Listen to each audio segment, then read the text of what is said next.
with you, or? It's is it- there, Oh, is it? I haven't even looked through it. yeah, Oh, this is it? underneath there, no, that's your mail, No? chapter, whatever it says on. Oh, this is it. This is Yeah, it, yeah. now, if you're gonna do, per the ordinance, I put on the back, the registered voters from the last year's, general, and then the percentage, so, if they're gonna,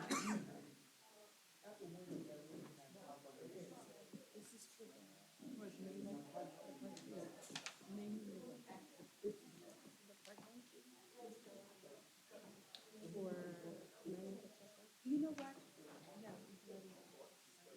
Hey, Bob, did you know that she got it? I spoke to her.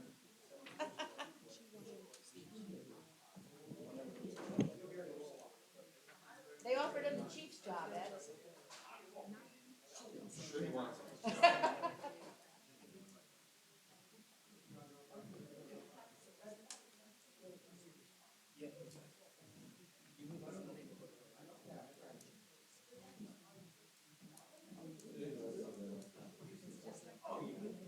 Oh, just mine, yours. She said she got everything. Almost time. All right.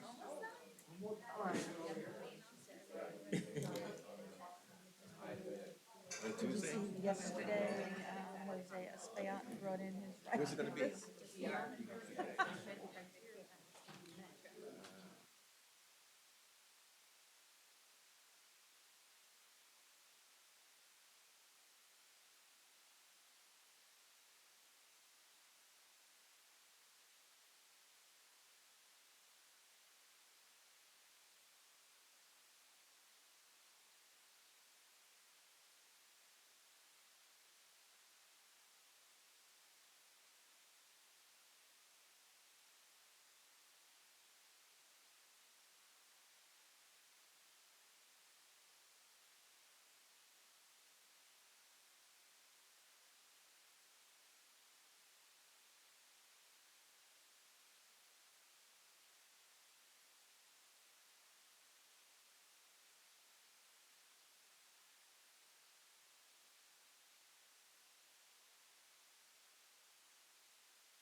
Some kind of like.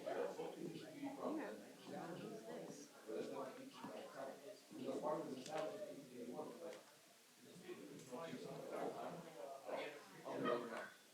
Is she coming down on the Tuesday? I have it for Tuesday.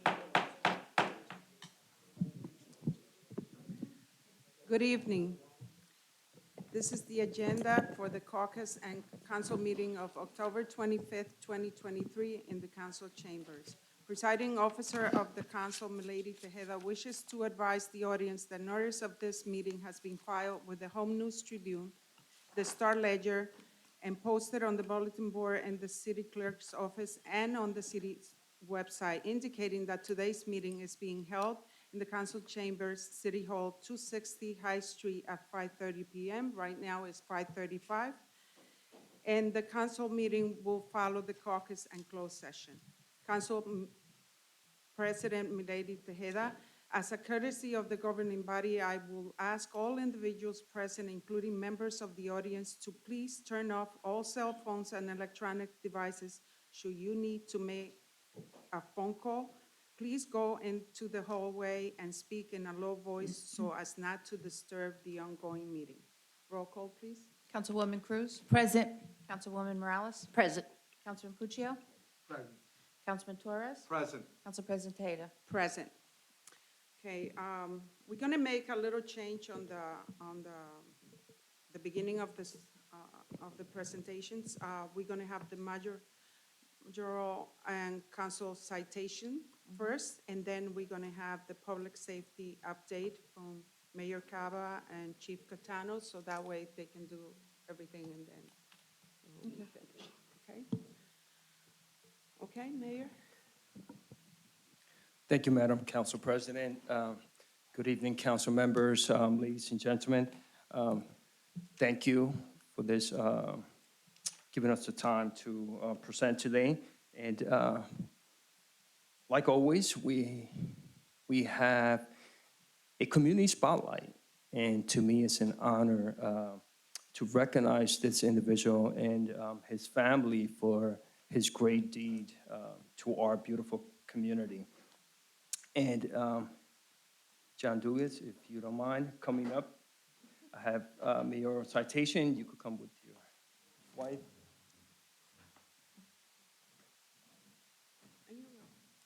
Come on in. Come on in.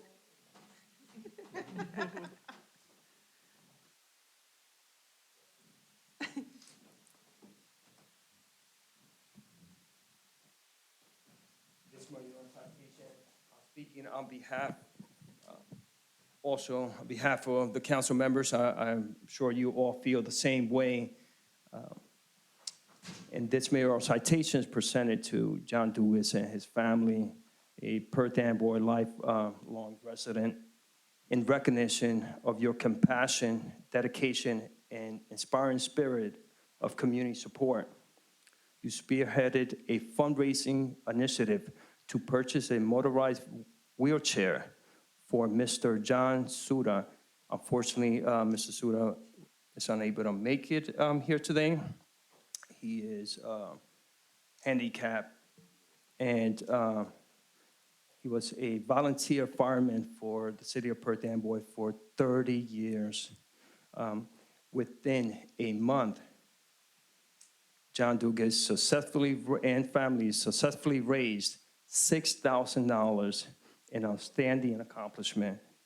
This citation is a token of your deep appreciation and gratitude, of our deep appreciation and gratitude for your efforts in making our community a better place, reflecting the true spirit of unity and service. Congratulations and thank you. Thank you.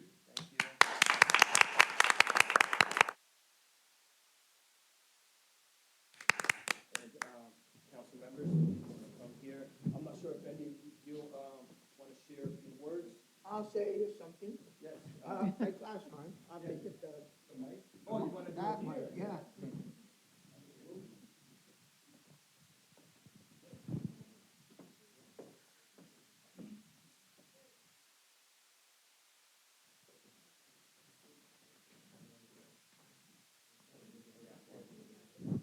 Testing, 1, 2, 3. Okay. Well, John, I mean, last month we recognized someone for their effort, and this month we're recognizing John. First of all, people like John and Vicky we don't meet people that very often. Everybody wants. You know, John could have been sitting home on Rector Street, minding his own business, but he knew his friend needed this. And there was no other way, but he went out and he raised the money. And we need more people like John. We need more people like Vicky. You know, because at the end of the day, you know, everybody is usually just too selfish and worried about their own self-worth that they don't take it upon themselves to do the right thing. Like I said, and I mean, not only that, I mean, John portrays Santa Claus every year. And he does it very professionally with a real beard. But John, thank you for what you did. I mean, this is only a small token that the mayor and the council, with the council president, have given you. You spent much time doing that for your friend.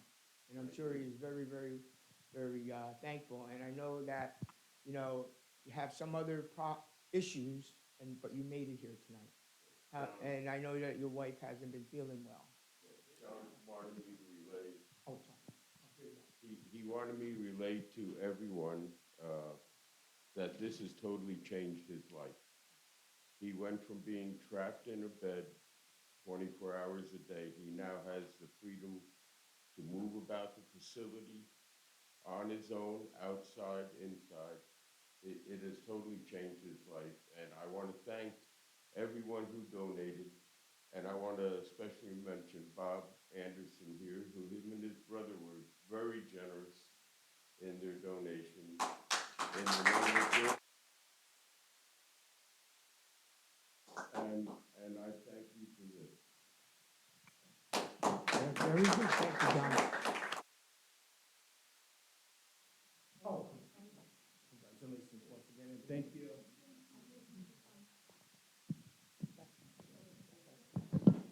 John?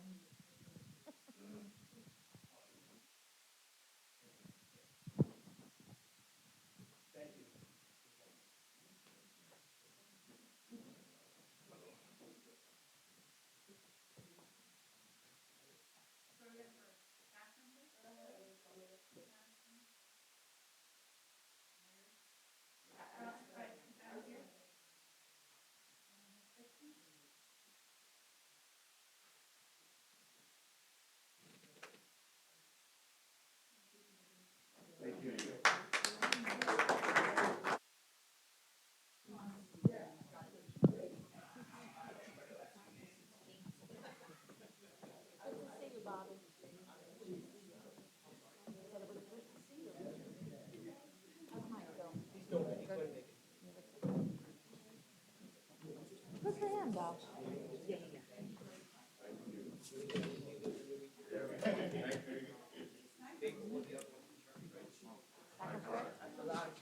Yeah. All right, bye, guys.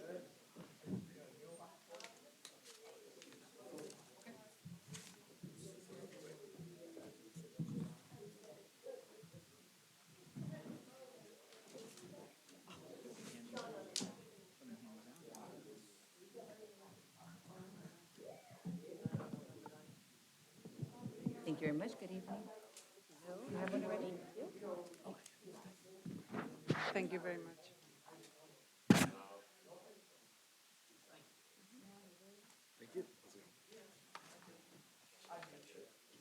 Thank you.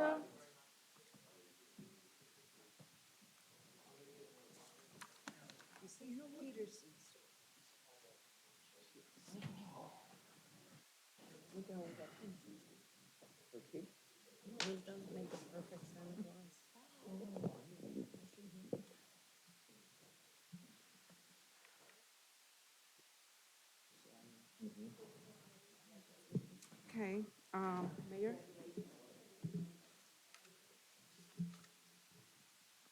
Okay, we're going to continue now with the public safety update from Mayor Cava and Chief Catano. Yes. Thank you once again. And as mayor and also the police director of the city of Perth Amboy, just want to give the council and also the entire city of Perth Amboy an update as far as the crime trends in the city of Perth Amboy. And one thing that's for certain is that I have always been in support of public safety, just like many of you elected officials, and thank you for that. And the results show. If you walk, run, drive around Perth Amboy, you see the difference. And when I came into office, I gave my word to our police department and fire department that they have my full support, not only in providing them with more manpower, but also more resources and more technology. And I believe we have accomplished a lot of that in the last couple of years. And unfortunately, though, in our city, nationwide, right, you hear the unfortunate attacks against police officers. And one thing that's for certain, that our officers, not only police, but also fire officers, they go beyond their call of duty. And I want to commend our police and fire department and officers, right, for all you do on a daily basis. You are the brave men and women that put on a uniform every day, not knowing if you're going to come back home. So thank you. Thank you for that. And like I mentioned, unfortunately, though, there's misinformation and also intentionally disinformation in regards to the crime in the city of Perth Amboy. However, if you look at the numbers, it tells a very different story. For those that live in Perth Amboy,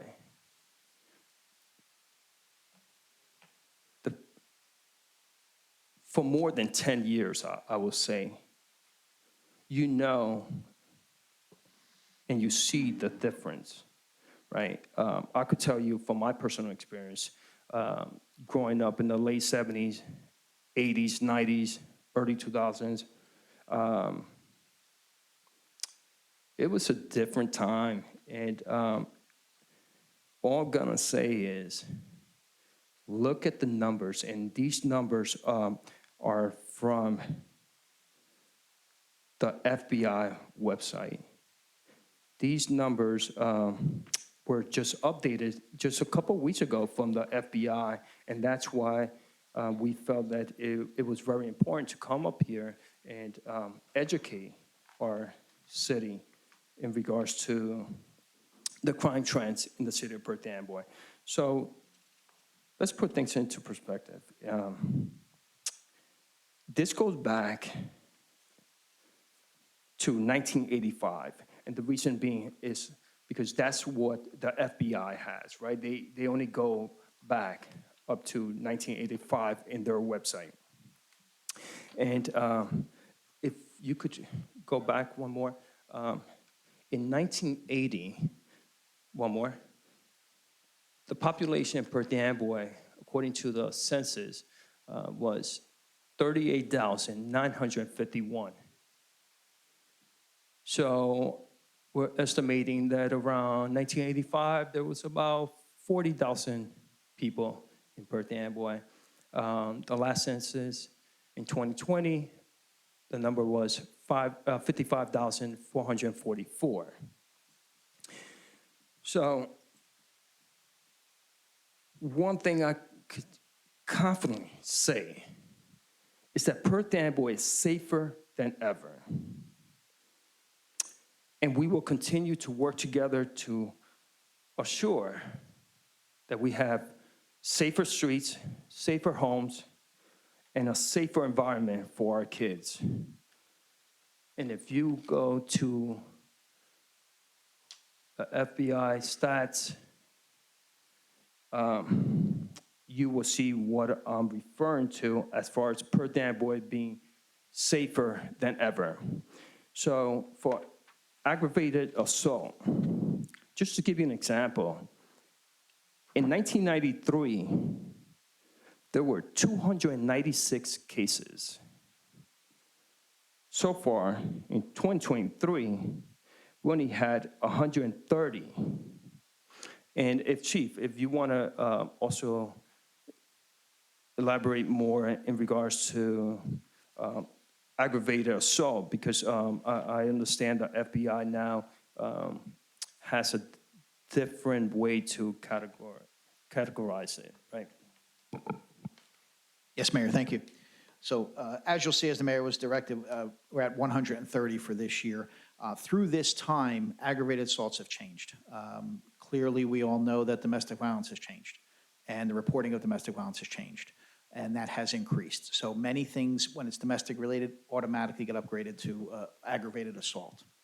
Also, recently, the governor has changed the category of aggravated assault. So now, any assault upon a hospital worker, anyone that works in a hospital, is automatically an aggravated assault. Even though if the elements of the crime would be a simple assault, let's say, whether it be a smack or an invasion of space or something that wouldn't elevate to the level of a normal aggravated assault, it does simply because of the color of their office. That's why they were assaulted. So those numbers change a little bit. It even gets to the point of, as we're aware of, bus drivers, transportation, taxi cab drivers. And I'm not saying that shouldn't happen, but understand that that's what changes some of those numbers too. So where in the fact they would have been simple assaults a couple of years ago, now they're elevated to aggravated assaults simply because of who that person, the victim was, and the color of their office or their particular working environment, teachers, those types of things. So understand that that will change the numbers some over the years. And that's why some of those numbers increase. So not so much that that crime is occurring more, it's just that the delta is the change of the people that are, and why the elements of that crime changed, specifically with aggravated assaults and some other crimes, but more so with the aggravated assaults. So that's why you see a little bit there. If you were truly to break that out a couple of years ago, that number would be much less if you backed out any of those others. Clearly, we have a health care facility in town besides, the hospital. We have many healthcare facilities that, unfortunately, the staff does get assaulted, and those numbers are all increased in there. So that's at least some of those things that would change those numbers. Thank you, Chief.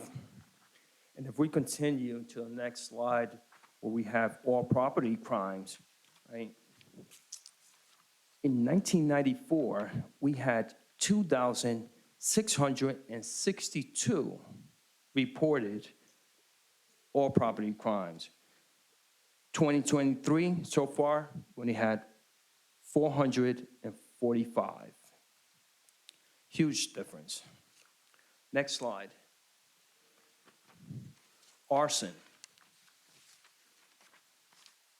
1988, we had 36. In 1991, we had 27. This year, we only had 2. Once again, numbers tell a bigger story. Burglary, next slide. 1994, we had 884 burglaries in the city of Perth Amboy.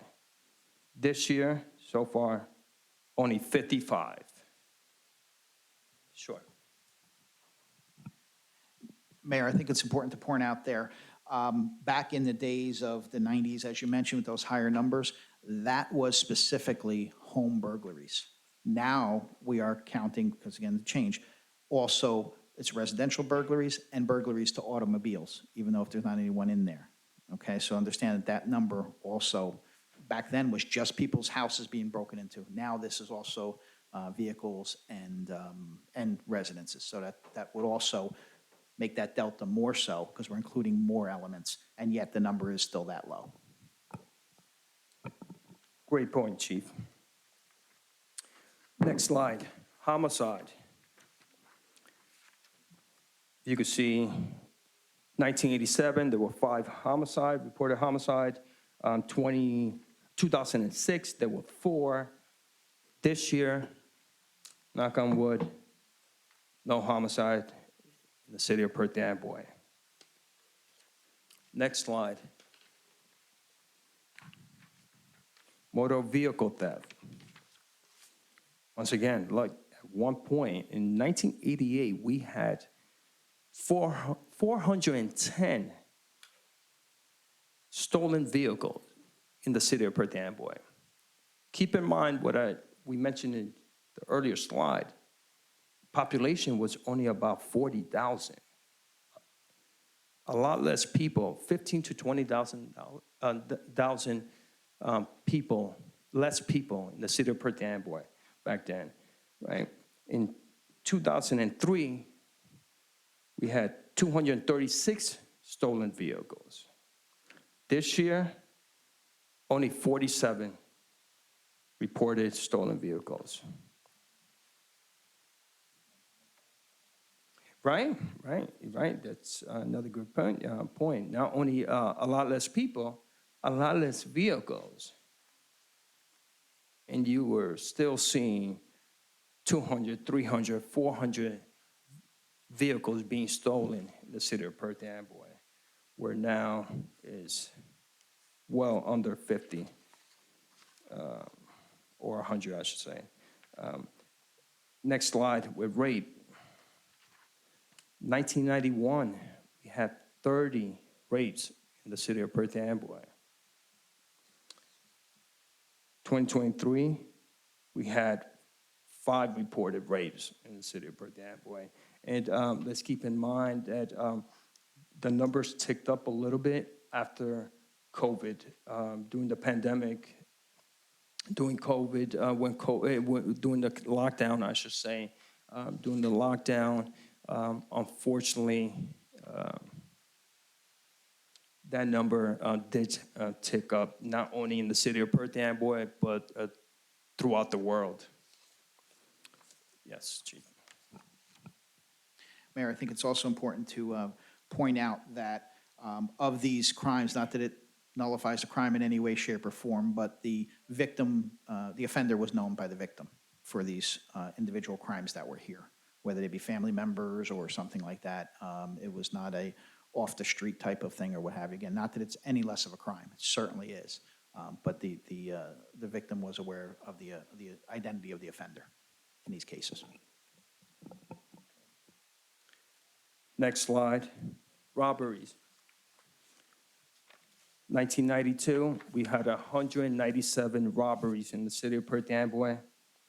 This year, only 16. So once again, make no mistake about it, Perth Amboy is safer than ever.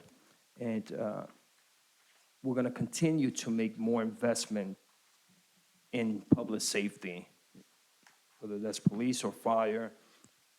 We're going to continue to invest, once again, more manpower, more resources, more technology. And I sincerely want to thank the City Council for that support you have given us to allow us to provide the necessary tools to equip our police and fire to make sure they do their job more efficiently and effectively and safer. So thank you, and from this point on, Chief, you wanna? I have a question before we move on. With all these statistics that we have from different type of things that are crimes that happen, what do you think, Chief, is the main cause that during that time of less people in town, residents, we had a very high increase on those type of crimes, and now we have it lower? I mean, I just want to, because it's a little, I mean, I lived here during the 80s, I lived here during the 90s, but seeing the decrease is amazing, but I would like to know more or less, what do you think is because? Yeah, What is it- causing that to go down with Right. a lot more people and different, I think right now we have the mental health issue that we have, and we still are able to have it in a lower numbers. And in my opinion is different variables, right? Now people are more aware, right? People now, there's been more investment throughout the years in public safety. That we know that's a fact, right? And back in the days, if you lived in the city of Perth Amboy, if you were not out on the streets, right, you probably had no idea it was that bad. Because we didn't have technology, we didn't have social media. If we had social media back then, I guarantee you things would have been a lot worse when it came to mental health, right? And probably even crimes. So now, I believe there's not one, I mean, Chief, you're gonna have the last word on this one, but I don't think it's just one. We could point to one item of being the reason why Perth Amboy is safer now, right?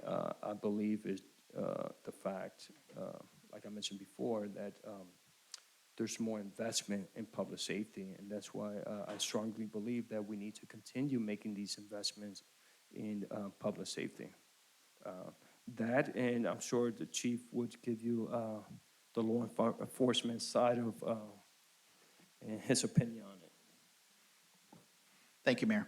I think that's exactly it. Times, of course, were much different back then. 1991 was my first year on a job, and I hadn't looked at these statistics in a while. And when I went back to them, it's like, wow, we were that busy back then. We knew that. We knew what was going on. It made it very difficult for officers to be proactive at that time. We were more reactive because of the amount of manpower that we had, which was less than today. The deployment of manpower had less science back then. It was, we had this amount of officers because that's what we've always had there. And nowadays, we do it more on what is the calls for service, and we do it with science and technology. When are there more calls for service? When do we do see the trends? Where do we need some more officers? We're going to be instituting another shift that we've never had before in the city of Perth Amboy once these officers get out, because we're going to have numbers that we never had before in the city of Perth Amboy of officers. So that's going to allow us to get out there more and do things, as we always said, smarter, not harder. And I think that has a lot to do with it. We know that socioeconomic times were different back then, of course. You'll see some things with the arson numbers. They don't necessarily mean the same numbers, but that may be back in the time when things were failing. People were burning properties for insurance purposes because they couldn't, went underneath in their mortgages. They couldn't afford things. So those were all things that were happening back then. So as the mayor said, I don't think it's one specific thing. But I can clearly say now our officers are given the opportunity to be more proactive and be out there working with the community, getting more information beforehand. Besides the technology, that's a whole nother thing that put us in light years ahead. By all means, with your abilities to give us those funds to do that and to purchase the things that we needed, by all means. But it does come down to the officers. The officers care. Our officers do care. Our officers come from here. Our officers are from Perth Amboy. Even if they don't live here now, they were at some point in time here in Perth Amboy, and they care. And they care about the community, and that, I think, also speaks volumes and definitely helps with getting those numbers down. But proactivity, I think, is very important. And I just wanted to tell you a quick story to put things into perspective on this is just picking the Councilman Pucio's brain on this, right? Because he lived it, right? So back then, they didn't have the tools officers have now, right? To give one example was when Mr. Puccio stated to me that whenever he was walking the beat or any other officer, if a call came in, let's say he was on Smith Street and there was a crime happening in the waterfront or somewhere else, right? He had to flag down a taxi to get to that location. That's true. So that's just one example of many more. I'm sure Mr. Puccio will be here all day if he starts telling stories about how different it was, right? It was a lot more challenging for officers back then. So, yeah, back to answer your question, it's so many different reasons why things were a lot more challenging back then. Thank you.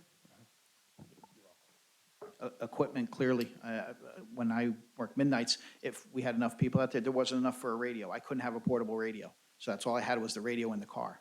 So if I did a stop or I had to go out on a call, there was nothing. There was no help. There's no cell phones back then by any means. So you were on your own. And that's the thing, just with the technology. Now, clearly, everyone has their own radio. It's just, it was tremendously different back then, by all means.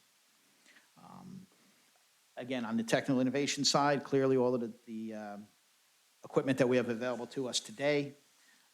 The other thing is information sharing. We talk about the internet, talk about social media, all that. Well, that's also the intelligence communications that we have with all of our county partners, our state partners, federal partners.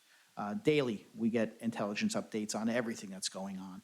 Specifically now, we know, of course, with what's going on in Israel and Hamas and those things that are going on. At least daily, I'm getting intelligence briefings. I'm constantly up on board with that. Although we don't have any credible threats here in the city of Perth Amboy, we always need to be vigilant because you just never know when those lone wolves turn into something, try to be an opportunist, and turn other things or other causes into this and hop on board with this. So we're always there and we're constantly communicating with all of our partners to be able to get the information because you don't work well in silos. You need to be all together and you need to be sharing the information that we have by all means. One of the other things, as I mentioned, is the community outreach, which we have the ability to do now and being proactive in the community. As a matter of fact, as we sit here right now, my community policing officers are down at Harbortown with the first community neighborhood watch program. They're having their first meeting tonight of a program that they put together in the community, from the community of Harbortown. They're going to start their own neighborhood watch, which is something we haven't seen in the city in quite some time. So that's part of it. So now we have those additional see something, say something, and additional eyes and ears here, and some additional education that we give those individuals to be able to report and not just, hey, send the police. Well, this is what I need the police for. This is going on. Here's the car that left. Here's the license plate. Any additional information. That's things that we look to do all over the city, but we were able to coordinate that with Harbortown, and that's taking place, like I said, today. So it's constantly ongoing with all of our initiatives. As I mentioned a little bit before about predictive policing, that's another thing that we gather the proper intelligence and put the officers out where we need them, when we need them. And that's part of the thing, not just because we've done it that way for the last 25 years, and that's what we're going to continue to do. We're going to do it the right way and get the officers where we need them based on the incidents that are occurring. And a collaboration clearly with the state, federal, we train together with them, with other law enforcement agencies by all means.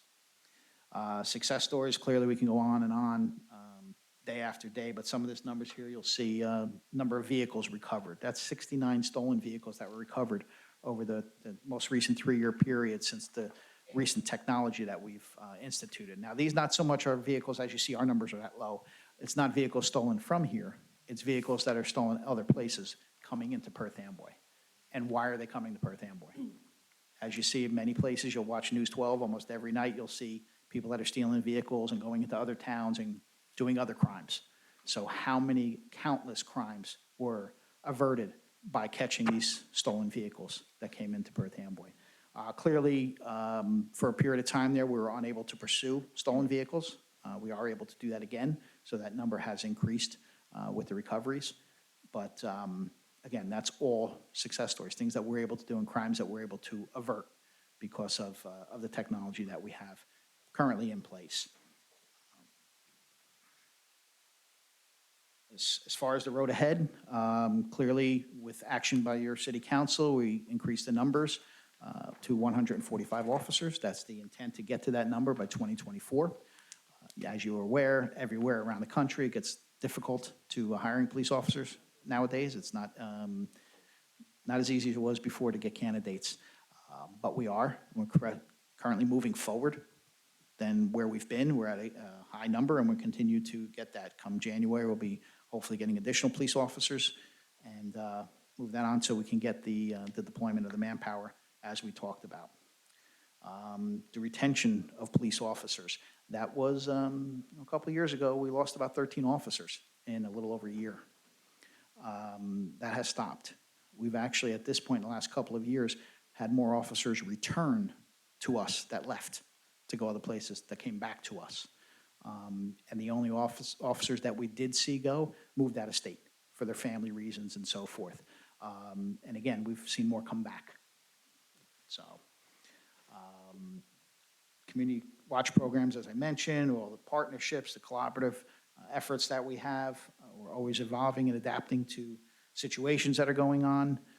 Obviously, with budgeting, we always talk about that. We'll be here in a couple months, I'm sure, putting a budget presentation on for you with the types of financial investments we need to keep this going and where it's at.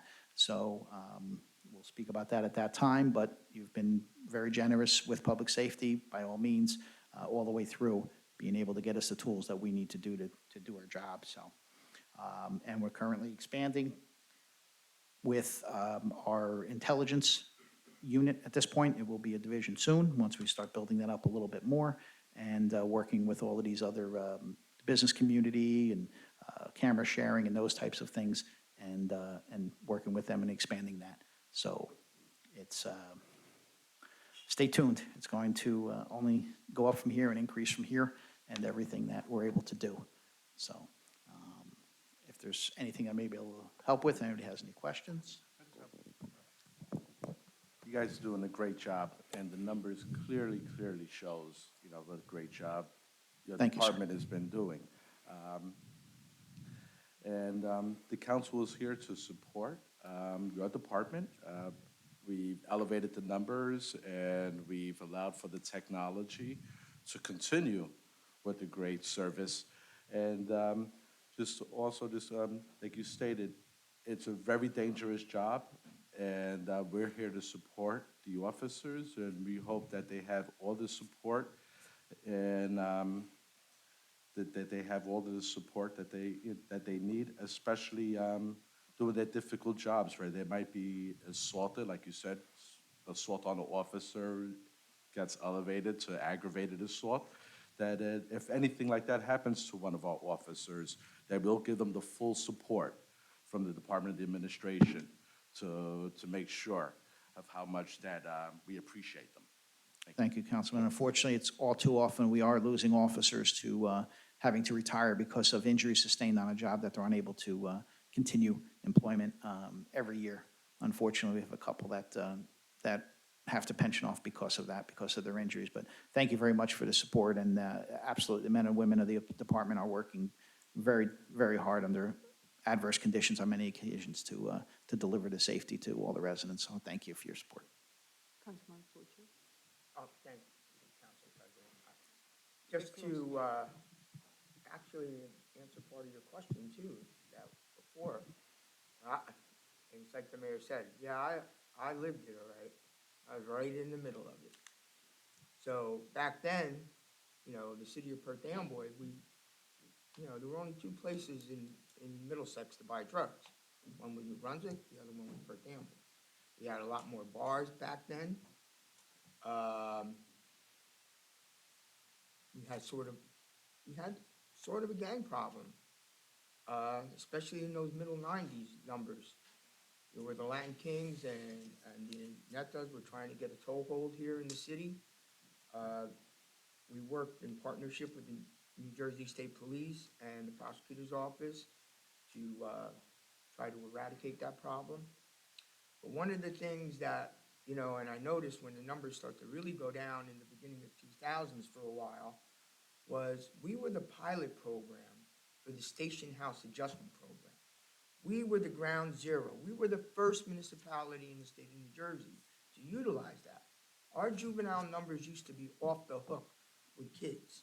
And we went, in those first couple of years, from 2-something, 250, 270, down to less than 100 kids that we were having contact with. And, we hear a lot about, You know, I heard it a lot in my time in the police department. It was the prison pipeline. One of the things that happened in Perth Amboy and holds true today is the Juvenile Bureau would, in conjunction with community policing, with their outreach to the kids. Not, that goes without saying. That reflects in these numbers. That reaching out to these kids, you know, our kids are very unique in a lot of different ways. But, you know, and I credit this, one of the things was the Station House Adjustment Program. And to this day, and Chief, right, it's full swing. Absolutely. And, you know, I know they changed the name of the unit to Special Victims, but to me, it'll always be juvenile. But those officers in community policing, and I said this yesterday when I met with you guys, those guys are on the money. You know, there's some very fine police officers in that unit, along with the individuals that work in juvenile. These are the people that are on the street. Those juvenile detectives are in the homes. They're meeting with kids, you know, and community policing goes without saying. There's always something that they're doing. But, yeah, you're right, Mayor. I lived it.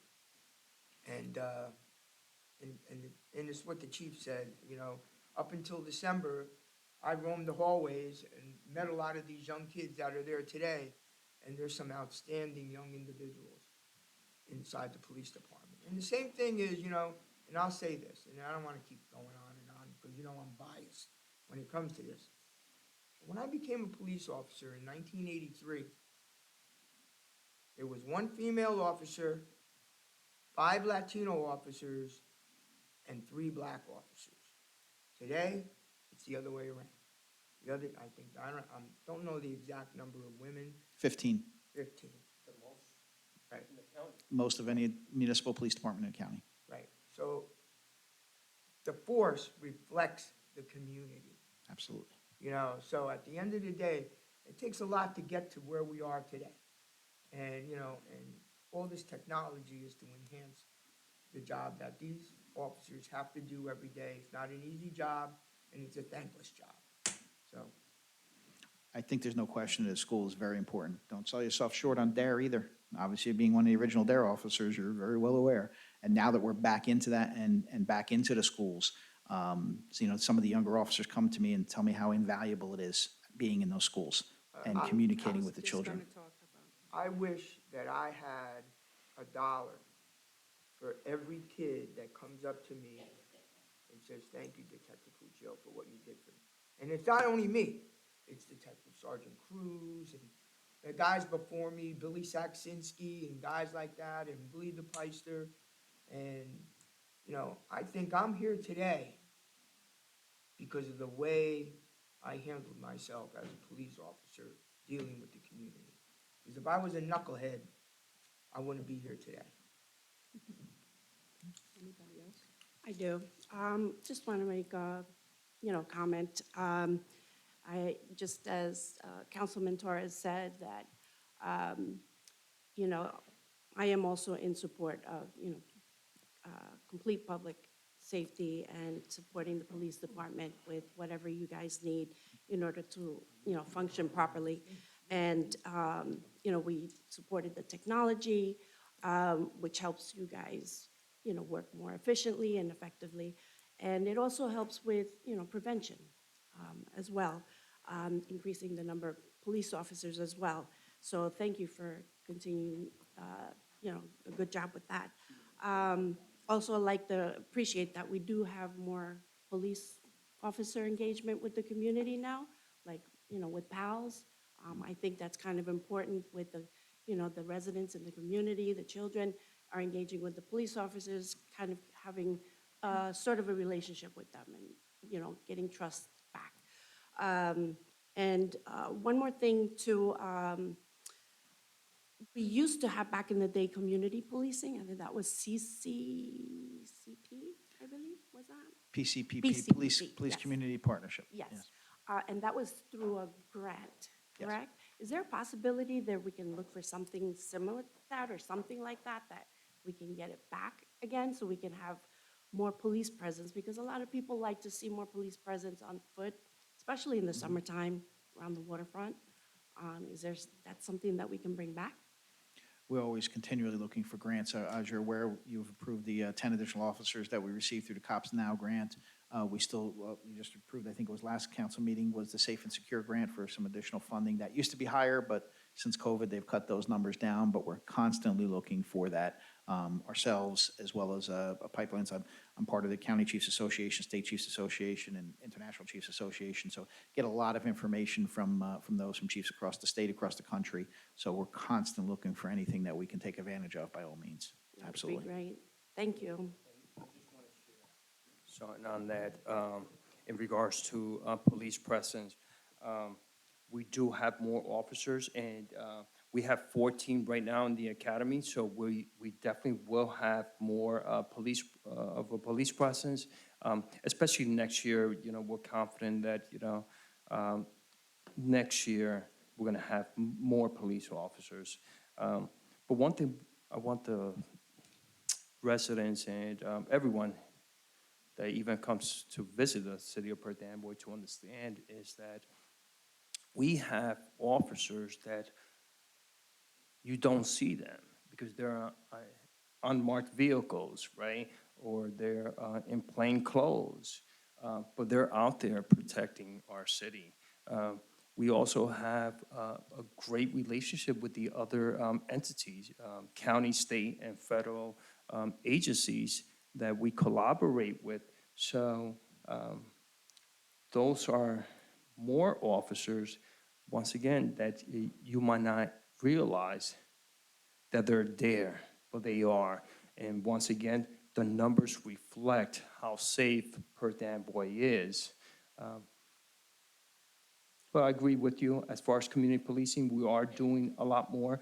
We will have more of a presence. We will be more, not only in the schools, but also all of our activities. If you look at all the events we had the last few years, we have a police presence there, just to make sure we have that relationship with the community. We keep building that bridge between, you know, our police department and the community. And we're gonna continue to do that, like you mentioned, not only with community policing, but also with the extended arm to our police, which is the POW program, right? The police athletically, they're not just about sports, they're also about activities, like an enrichment program. So we have our officers out there engaging with our community, especially with our kids, right? And especially the unfortunate kids that don't have a role model within their own family, as far as a mom or dad or brother or sister. Now they could look at these officers as not only their coaches, Somebody look up right, to. but also someone they could look up to. So we're going to continue making those investments. Thank you. Anybody else? Sorry, one more question. With the project that you have going on in Harbortown, with that Yes. community policing, that's just in Harbortown? Yes, itself, they're that's a designed to be project you're doing? neighborhoods, and that's where we had pitched it at several of our town hall meetings that we did all around the city. Harbortown stepped up, and they got a couple individuals that are very interested in it, so they took the ball, because it's really community-based. We kind of give them the tools to do things and work with them, but it's really their own, and they accept it as their own, and we give them the training and so forth. And they, people from the neighborhood did step up, so it's not just limited to that. We can do that in other parts of Yeah, town, that was my absolutely. question. Could we Absolutely. try to do something like that, like in different, Absolutely, we sections we of- presented it to throughout the other town? neighborhoods. Yeah. Absolutely. There does have to be a degree of buy-in. There is some, We work could do the on it. gateway area, and then we can do the Absolutely. waterfront area. and something like Yes. that. Yeah, Absolutely. thank you.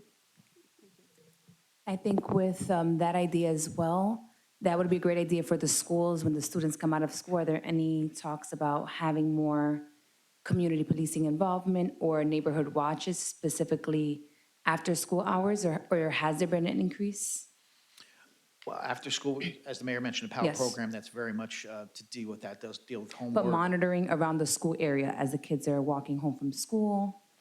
Yes, we have all of our officers deployed out there. We've also had some training with our crossing guards that are clearly out there in the community. We have the highest number around of crossing guards, so that anything that they may see, they bring back to us, so that we have that information gathering from those individuals that are on the ground also.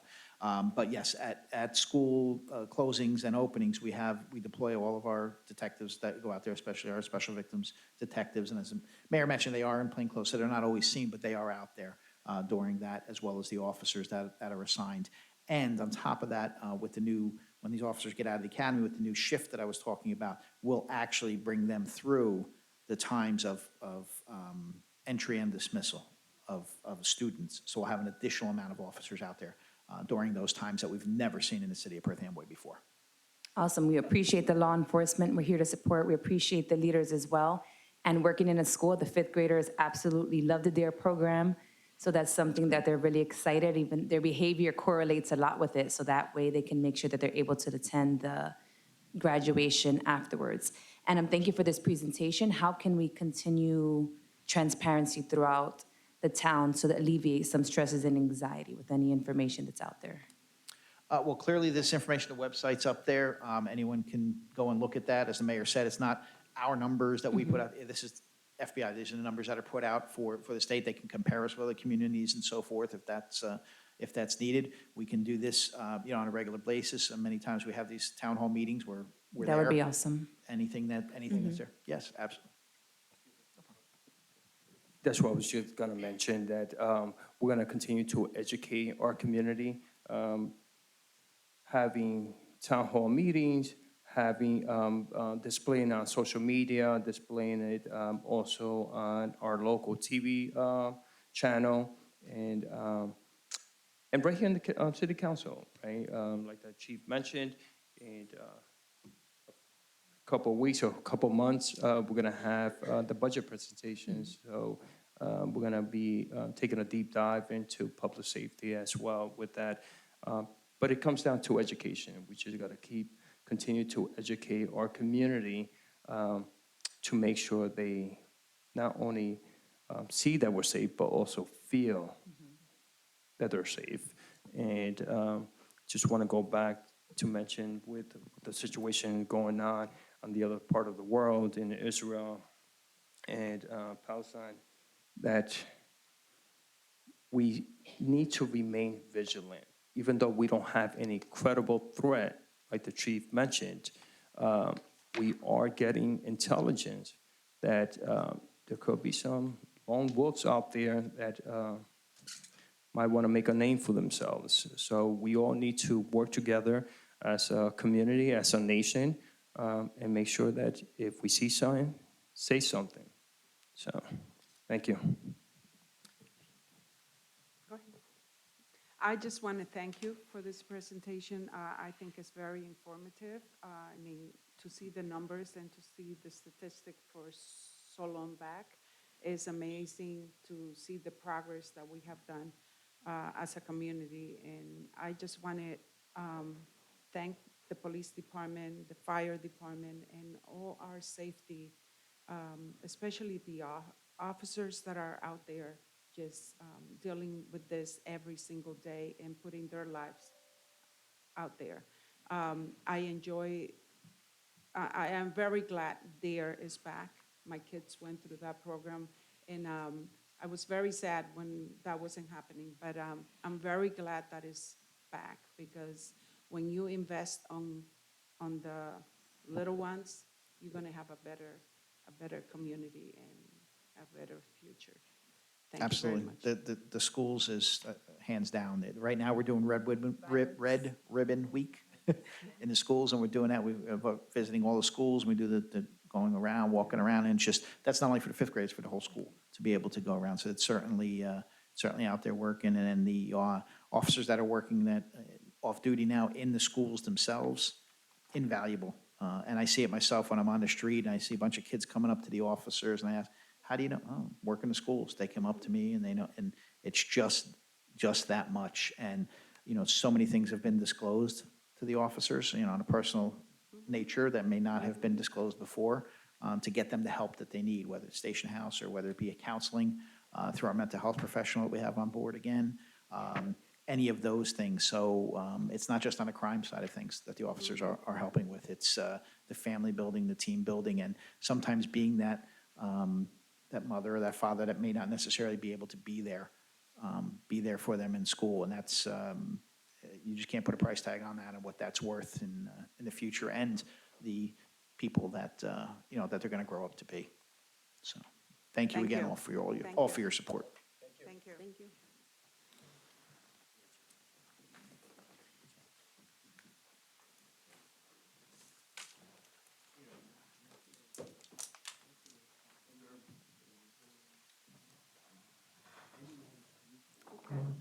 We'll continue now with the update on all para projects, and this was requested by Councilman Torres.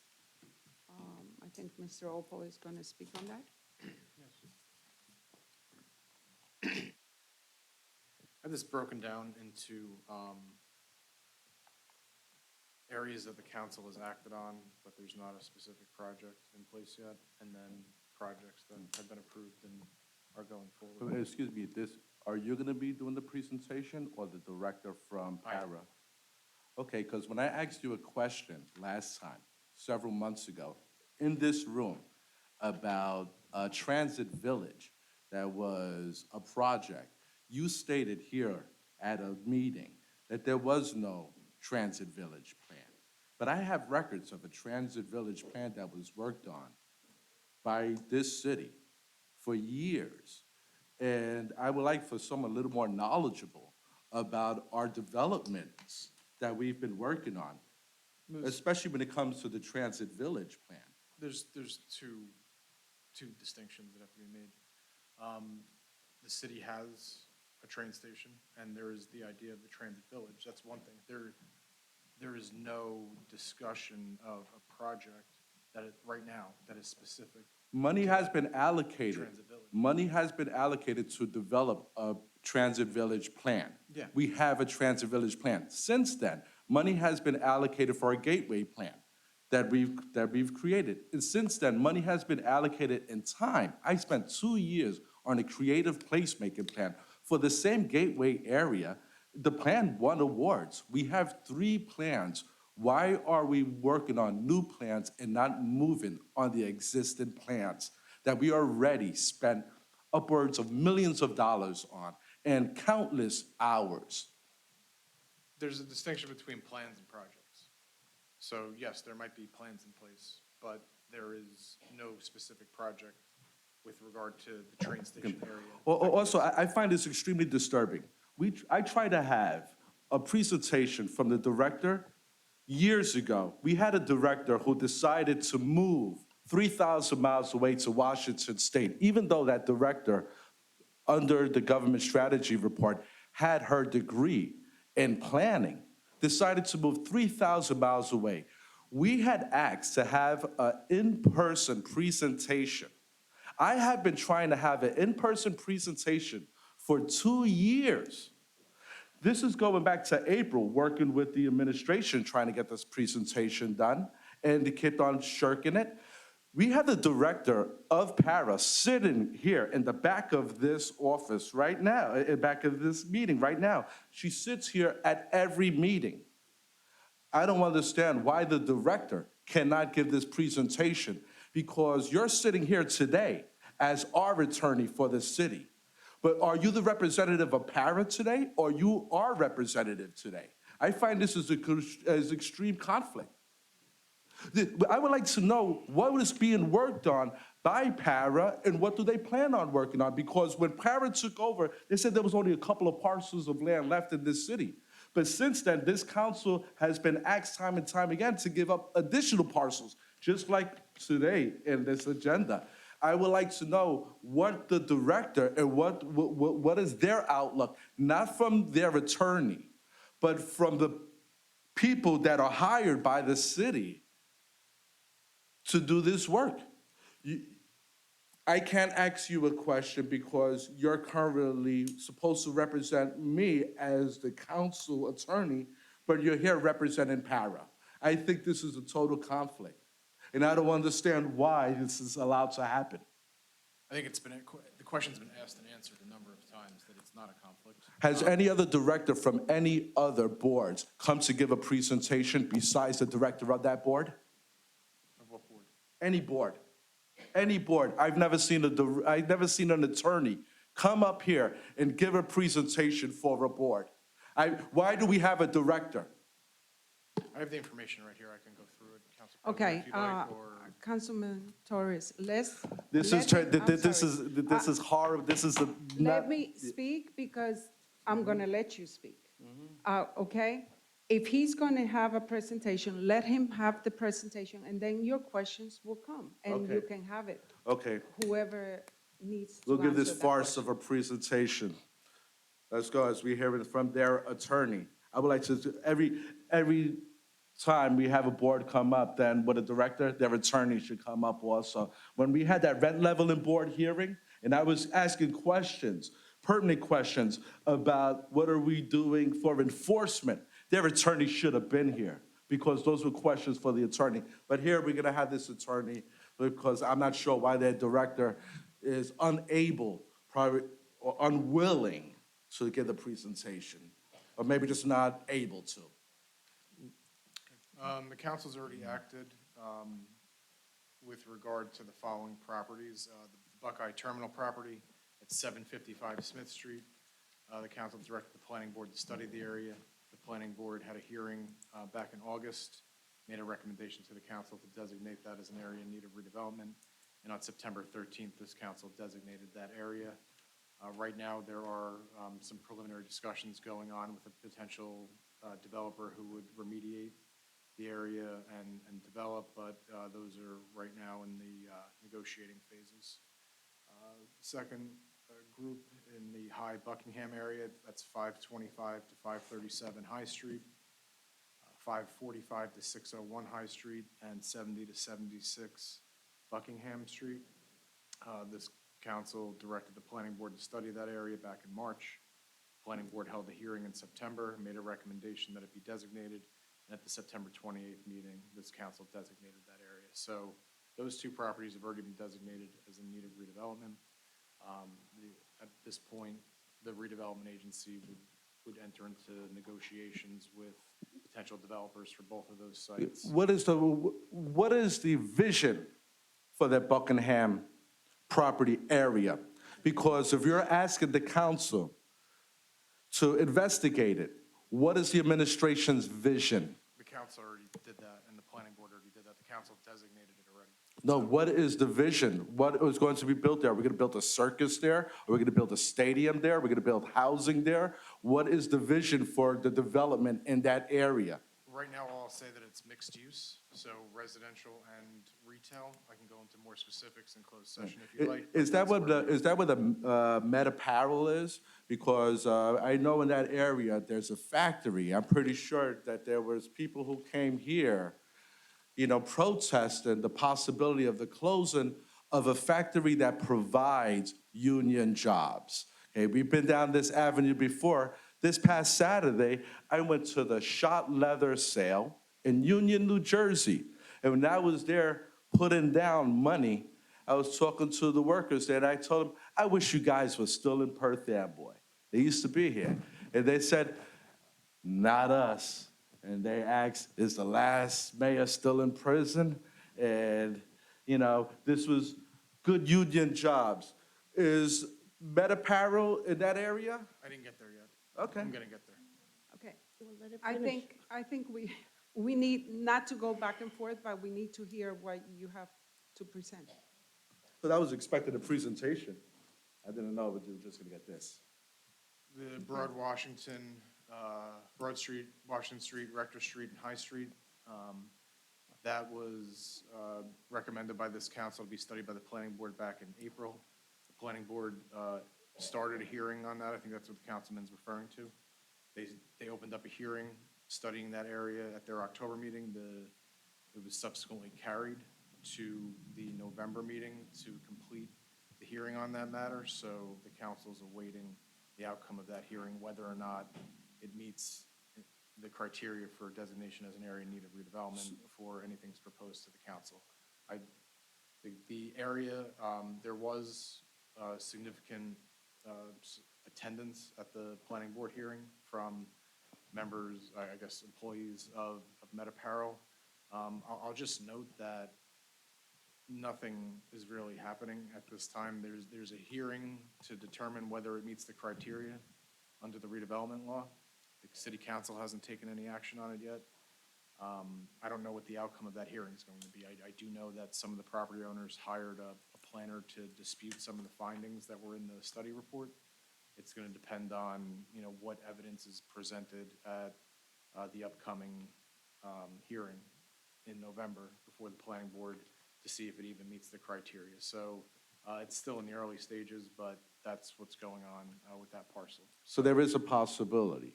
That it could be designated as an area in need of redevelopment. And because the only type of blue-collar union jobs that are left in this city might be, Well, the you know. designation as an area in need of redevelopment doesn't do anything initially. So have Para been approached by unions to have any type of labor agreement? the city has a project labor ordinance that sets forth the requirements to hire union labor for certain projects. I know, I helped approve that, but that's only when it comes to bonding and a certain dollar amount. We could have one for any project. Do we currently have one? For any project? For any project, especially if it's a pilot, if the project is being paid by taxpayers, do we have a labor agreement to make sure that union work is doing this work? Whatever in the project labor ordinance is what covers it. So there is a certain dollar amount for the project costs that if it goes over that, whether it's a public project or if there's redevelopment area bonds being issued, in those instances, then there's a labor requirement that kicks in, but those are the. Have we been approached to have a labor agreement? Have we been in talks with unions to have a labor agreement for some of these projects? Since I've been here, I don't think there's been a project that's met the requirements in the ordinance. Well, that's not what I'm asking, but I see what's going on. All right. Now, I have a couple of questions about updates for certain projects. The St. Demetrius project, I am not there yet. not there yet? There's Okay. a few pages. Okay, all right. I'll wait till you finish with everything, then I'll ask the questions. There's a downtown area that this council has recommended that the planning board study. It's certain parcels on Fayette Street, State Street, Market Street, and Elm Street. The council adopted a resolution back in April. Right now, it's pending. The city's issuing a request for proposals for a planner to conduct a study to see whether those meet the criteria. Once that's been awarded, the study will be prepared and the planning board will conduct the hearing, but Is there's there- nothing pending yet. Is there residential areas in that? Yes. Is any of them possible, eminent domain for any of these areas? That have residential? And if there is, what is the vision? What is the ideal plan that the administration has to look into this? Because if we're looking into an area to investigate, there has to be some type of vision before we say, hey, let's investigate this area. There has to be a vision first. What is the vision for it? The way the redevelopment law works is that before you can get to that process, you have to see whether the properties meet the statutory criteria.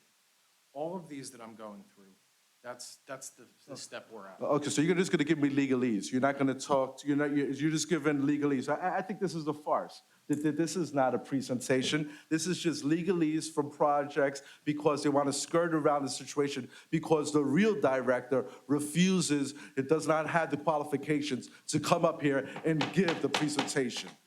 Mr. Torres, please.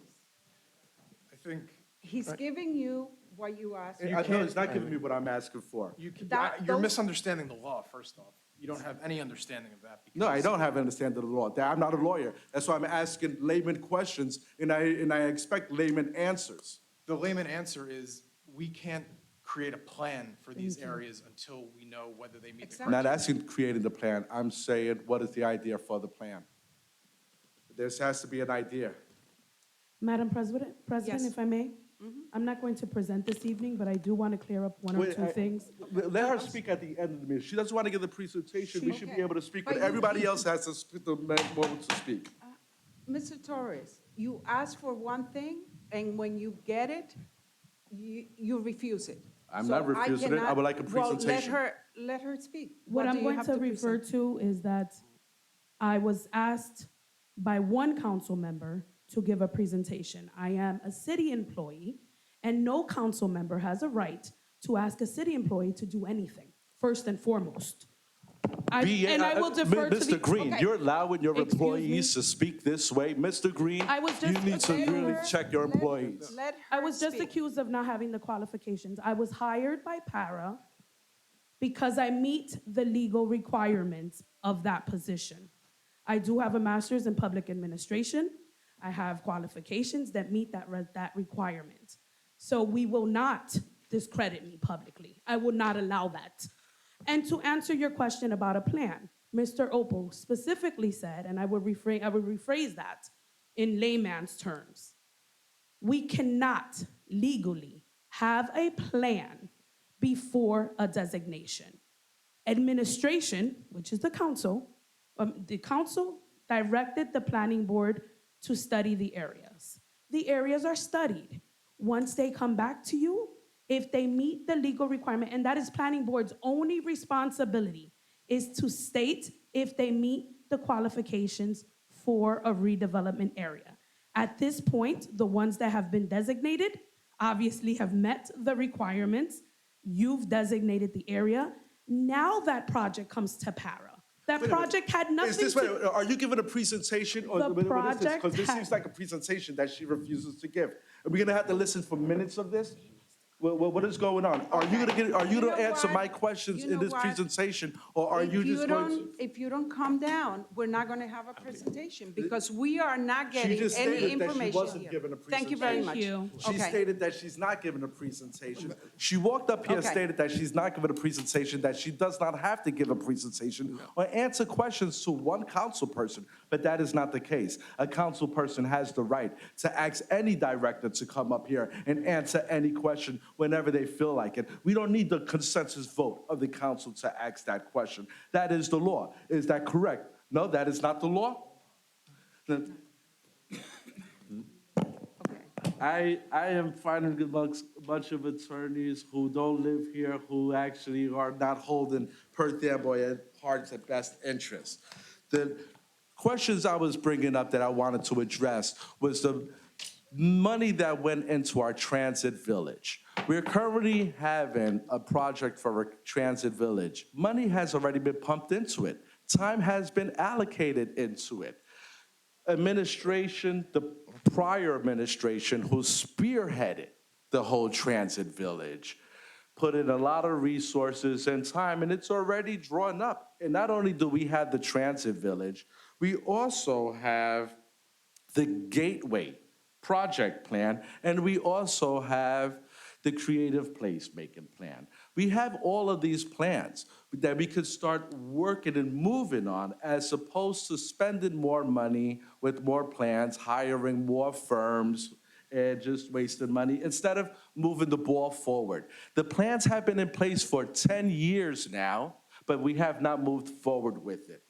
As with some of the other things that I had, there's been a big empty lot on the waterfront next to St. Demetrius and wondering when that was gonna be built.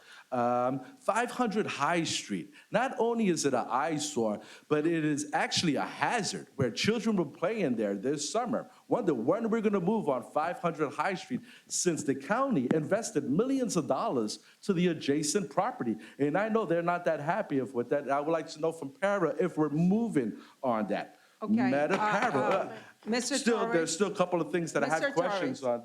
I think we have to postpone this presentation for some other time when you feel comfortable in listening to the presentation. First of all, I did not receive the presentation. I have never seen in my life an attorney give the presentation for any authority or for any department here in Perth Amboy. This has never been done before. Today is the first time it's been done. And it's because of, I'm not sure, I'm not sure, is that they're afraid of some of the questions that might come out, some of the answers that might come out? This is a total Okay. lack of transparency. All the questions you asked, I can answer, Okay, but I we haven't been have able to to talk leave it, really.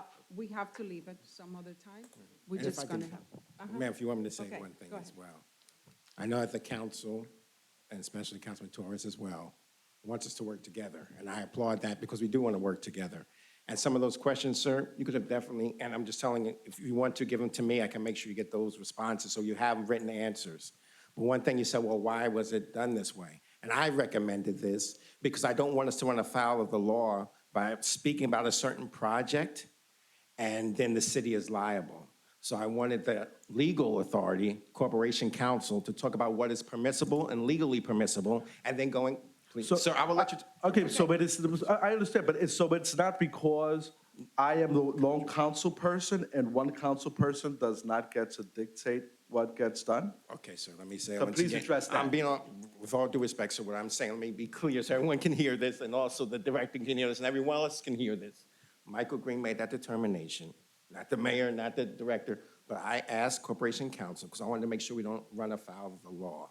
And I said, he, as Corporation Counsel, can tell us about specific projects and then go in closed session about specific questions, because I didn't want us to be legally in jeopardy with regards to these projects. I thought he was a perfect person to give it. But to your point, sir, now I'll definitely let you talk, and you know that, sir.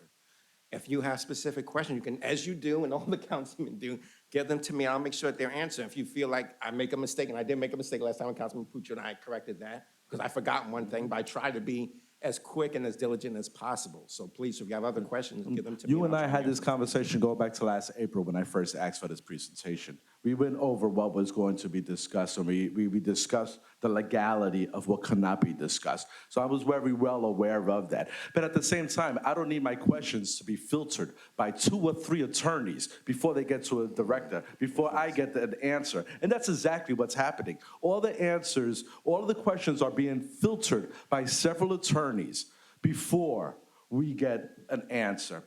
And I don't think that's fair. Okay, let's continue. I can answer that. 500 High Street, the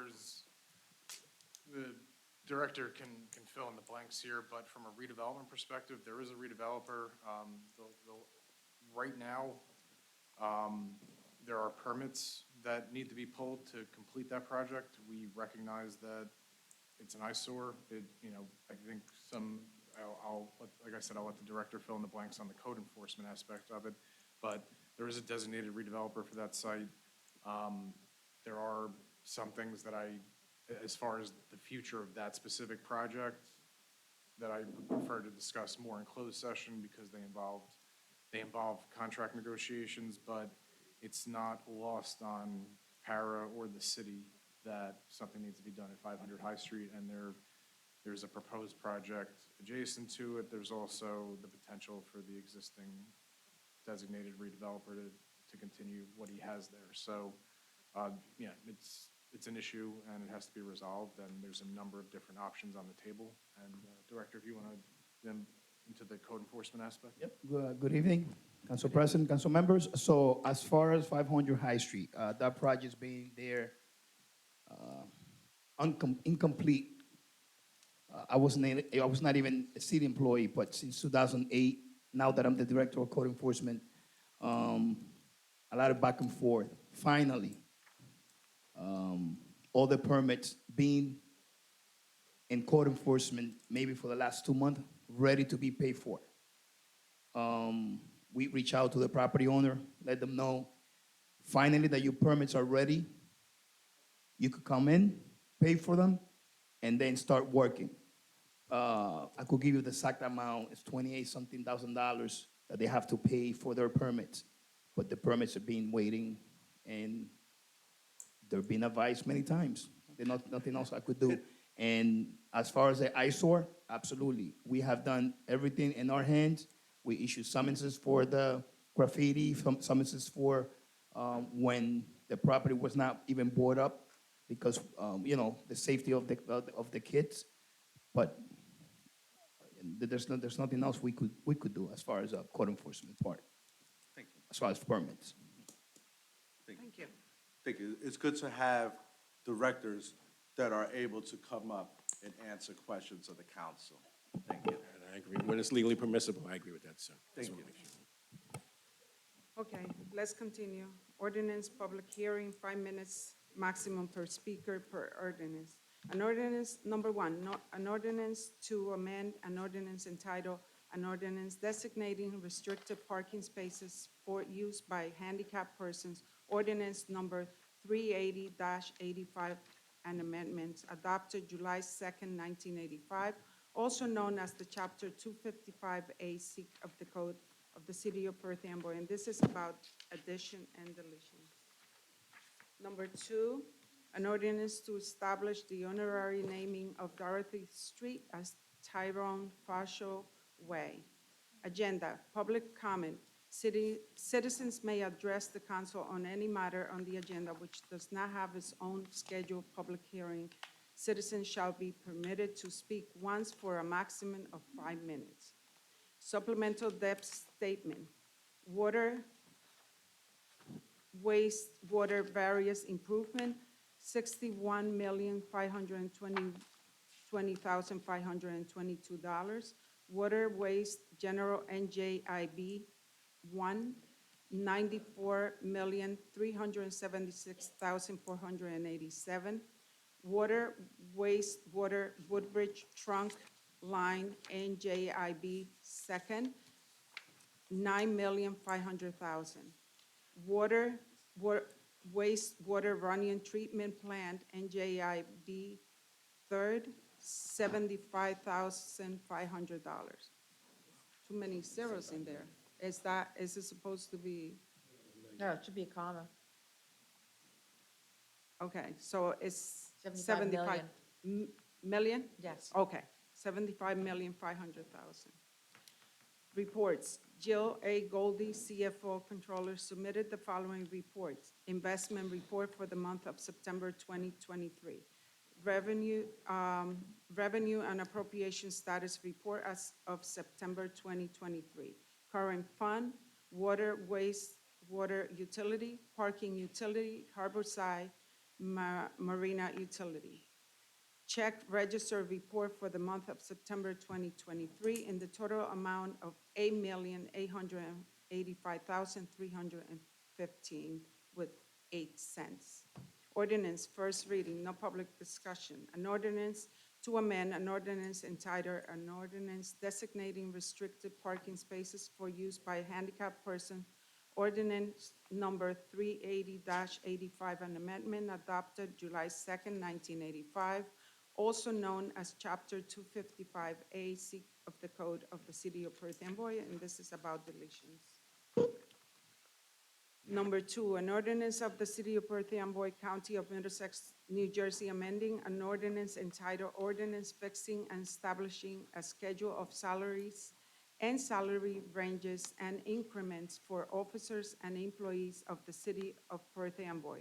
Ordinance number 218-79 as amended, adopted July 3rd, 1979, to reflect the Perth Amboy Blue Collar Union International Brotherhood of Teamsters, Local Number 97 Memorandum of Agreement.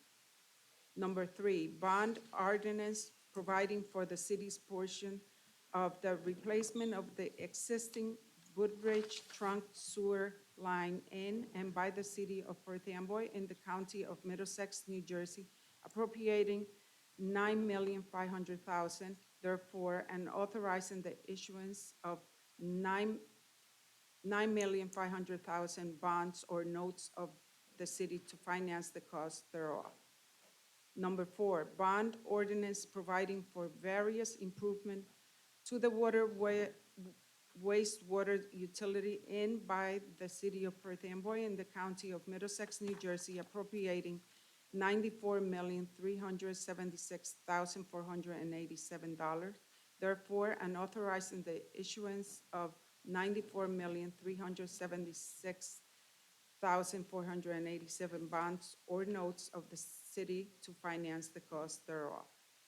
Number five, bond ordinance providing for improvements to the Runyon Treatment Plant in and by the city of Perth Amboy in the county of Middlesex, New Jersey, appropriating $75,500,000 therefore, and authorizing the issuance of $75,500,000 bonds or notes of the city to finance the cost thereof.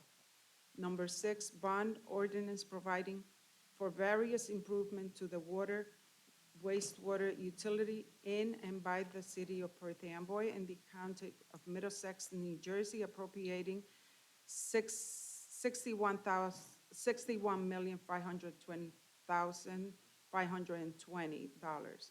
Therefore, and authorizing the issuance of $61,520,520 bonds or notes of the city to finance the cost thereof.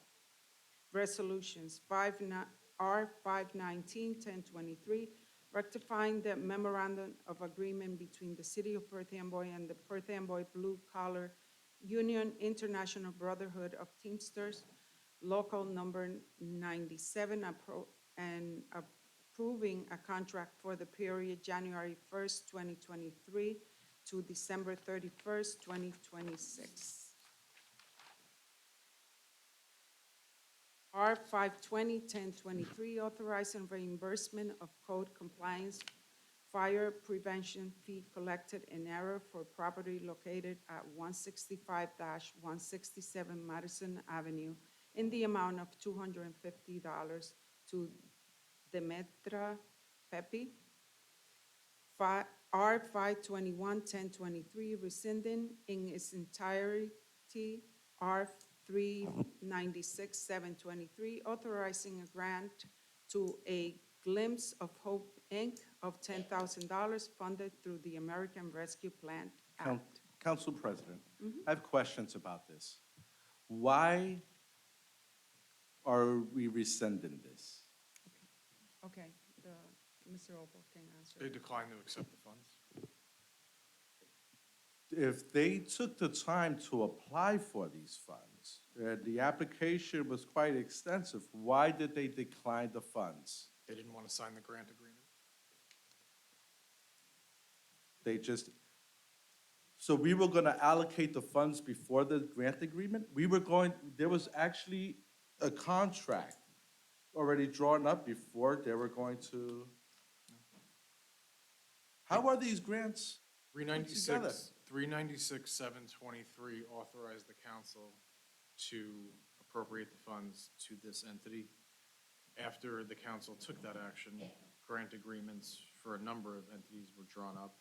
We provided them. They didn't agree to certain terms in the draft contract, and they said that they would decline to accept the funds because they didn't agree with the terms of the contract. So this ordinance rescinds that award. Okay. Okay, thank you. R 522-1023, authorizing a nonprofit assistance grant to the following Perth Amboy House of Worship in the total amount not to exceed $10,000 to be funded through the American Rescue Plan Act to St. Demetrius Greek Orthodox Church and Iglesia Manantial de Vida, Inc. R 523-1023, accepting a grant from the 2023 Patrick Lehigh Bulletproof Vest Partnership Grant, BVP program in the amount of $23,474. R 524-1023, authorizing the insertion of revenue in the calendar year 2023 budget pursuant to NJSA 48, column 4-87, chapter 159, PL 1948 for the fiscal year 2023 Urban Enterprise Zone Trolley Service Grant in the amount of $300,000.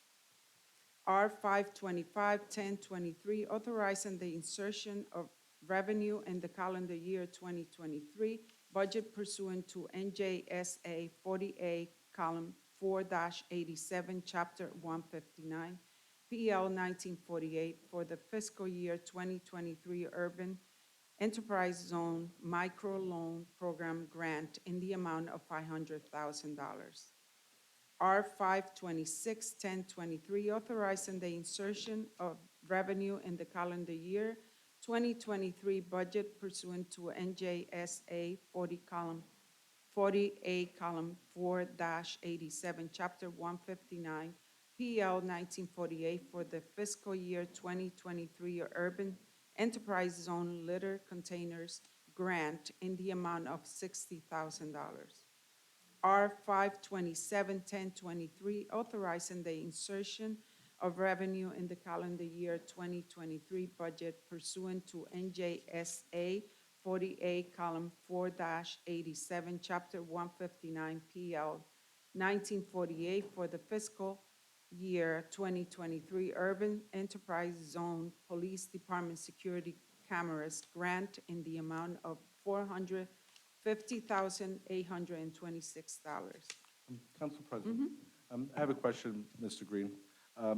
This is in addition to that $2.1 million that was given by the ARPA funds for surveillance? Right. This is money in addition to that, yes. Okay, From- so- Again, this is all grant funding. Again, I know, once again, I'll thank the council for the, as the police chief said, again, this is funding that will help our police department with surveillance. Yes, yes, but, so this is an addition, so now it's basically 2 million, close to 500,000 that is going into. Tools that are needed, yes, sir. Okay. Now, when we allocated that $2.1 million, I thought we had the cohesive plan already set up for the cameras. So why would we need additional money for that? Or can we give some of that $2.1 million into something else, since now we're getting close to $500,000? No, sir. These cameras will expand the area. There was a certain geographic area initially that was, again, that the ARPA funds were utilized for. This will expand the area. And this area, again, I have to thank the work of Noelia Colon and Tashi Velasquez to get this money in UEZ, because this is grant funding, which is key. This is grant funding that we will utilize, and this must be used within the UEZ area, the UEZ zone. We currently hire an agency to get our grants, correct? We have one in Millennium Correct, right. Strategies, and also the, But we have an agency that we pay to actually pursue these grants, correct? we have an agency, yes, sir, and we also have directors, as well as each one of the directors, the fine work of, I see Chief Mullen there and Chief Katana, but also, we also have, as you know, the director of OECD as well. So all the Yes, but directors. But do help. usually, like with Chief Mullen, when he does a grant application, it's specific usually for his department, usually. Yes, sir. Everyone, Okay. so it's a team, so I everyone works. understand, but then why do we pay, why do we pay for an agency to do our grants? And what grants are they specifically doing? Can now we separate Yes, I the grants that they provided us and the grants that our departments are bringing in? Yes. So we can see if we actually need this agency. Yes, I would can like supply that for the next meeting. I would like for you to supply that for me. Thank you. Yes, sir. Thank you.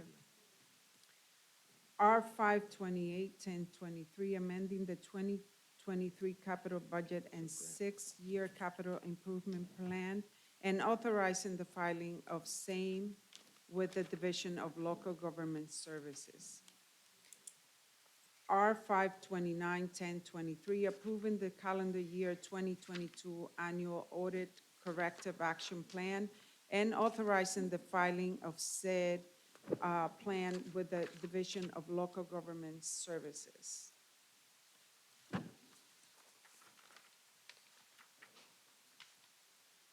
R 530-1023, making application to the Local Finance Board pursuant to NJSA 48, column 2-47 for its revenue, for its review and approval of the 4 bond ordinances. R 531-1023, directing the planning board to investigate whether the property commonly known on the city's tax maps as Block 184, lots 9, 10, 11, 12, 13, 14, 15, AKA 437-439 Convery Boulevard, should be designated as an area in need of redevelopment pursuant to the local redevelopment of housing law, NJSA 40A, column 12-1. And Council President, I think before the council votes on this, we should know of what is their idea for this area since it is being asked to go to redevelopment. Directing, when they're asked us to give a piece of parcel for investigating to the planning board, it's really asking for it to possible redevelopment. But I'd like to know what would go there, because once we give this land up, then we no longer have a say in what goes on that development. Once any parcel of land goes to redevelopment, we okay, it's going to redevelopment, we no longer have the say on that development. So I would like to know what the idea is before we give up the land. There's nothing for the city to give up. It's privately owned parcels here. This, for everyone's knowledge, this is 437 Connery Boulevard. It's bounded by Sayre Avenue and Stevenson Place. And as far as the plan, as I stated previously, this is, the council is directing the planning board to study this. We don't know if it's going to be designated as an area in need of redevelopment or not. We can't approve a plan until it's determined whether it can be designated. There has been some interest from a Business. commercial restaurant tenant to potentially put something there if it's determined, but those negotiations are not very far along at all, as we have to go through this statutory process before anything can be determined. Have the planning board members taken all of the classes they needed? I can check. I'll find out the answers. Because we have been given a lot of properties over to them. So it would only be, correct if they were actually up on all their credentials before we're giving all of these properties to them. I got the two things, the grants and. Or if all of their voting is actually if they're able to vote. R 532-1023, authorizing change order 1 to the contract with Rapid Pump and Meter Services Company, Inc. for the annual maintenance and repairs to the variable frequency drives at the various pump station in an amount not to exceed $6,000. Communication, and then we have nothing for closed session. Okay. Public portion, 5 minutes maximum per speaker. I need a motion to open to the public. Second. All in favor? Aye. Okay, it's open to the public. Anybody who wants to speak can come to the mic. Seeing none, I need a motion to close public portion. Oh, We sorry. have, Okay.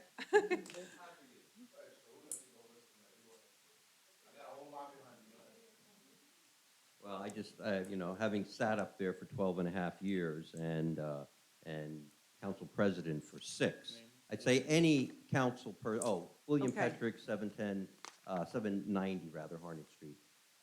Anyway, any councilman can ask any director of any department to come and come before the city council. The council president can set the agenda, but any councilman has the right to question a director.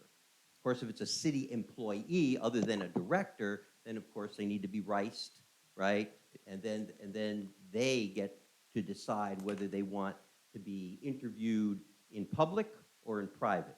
But as far as a directors, you can ask. I know under Joe Voss and under Wilda Diaz, the directors were, in the beginning, required to be at every meeting in case there was a question. And they would come forward and answer the question for their departments. That was a given. That was an expectation of the city council as the governing body of the city of Perth Amboy. That was your right to ask a director to come here and to answer questions.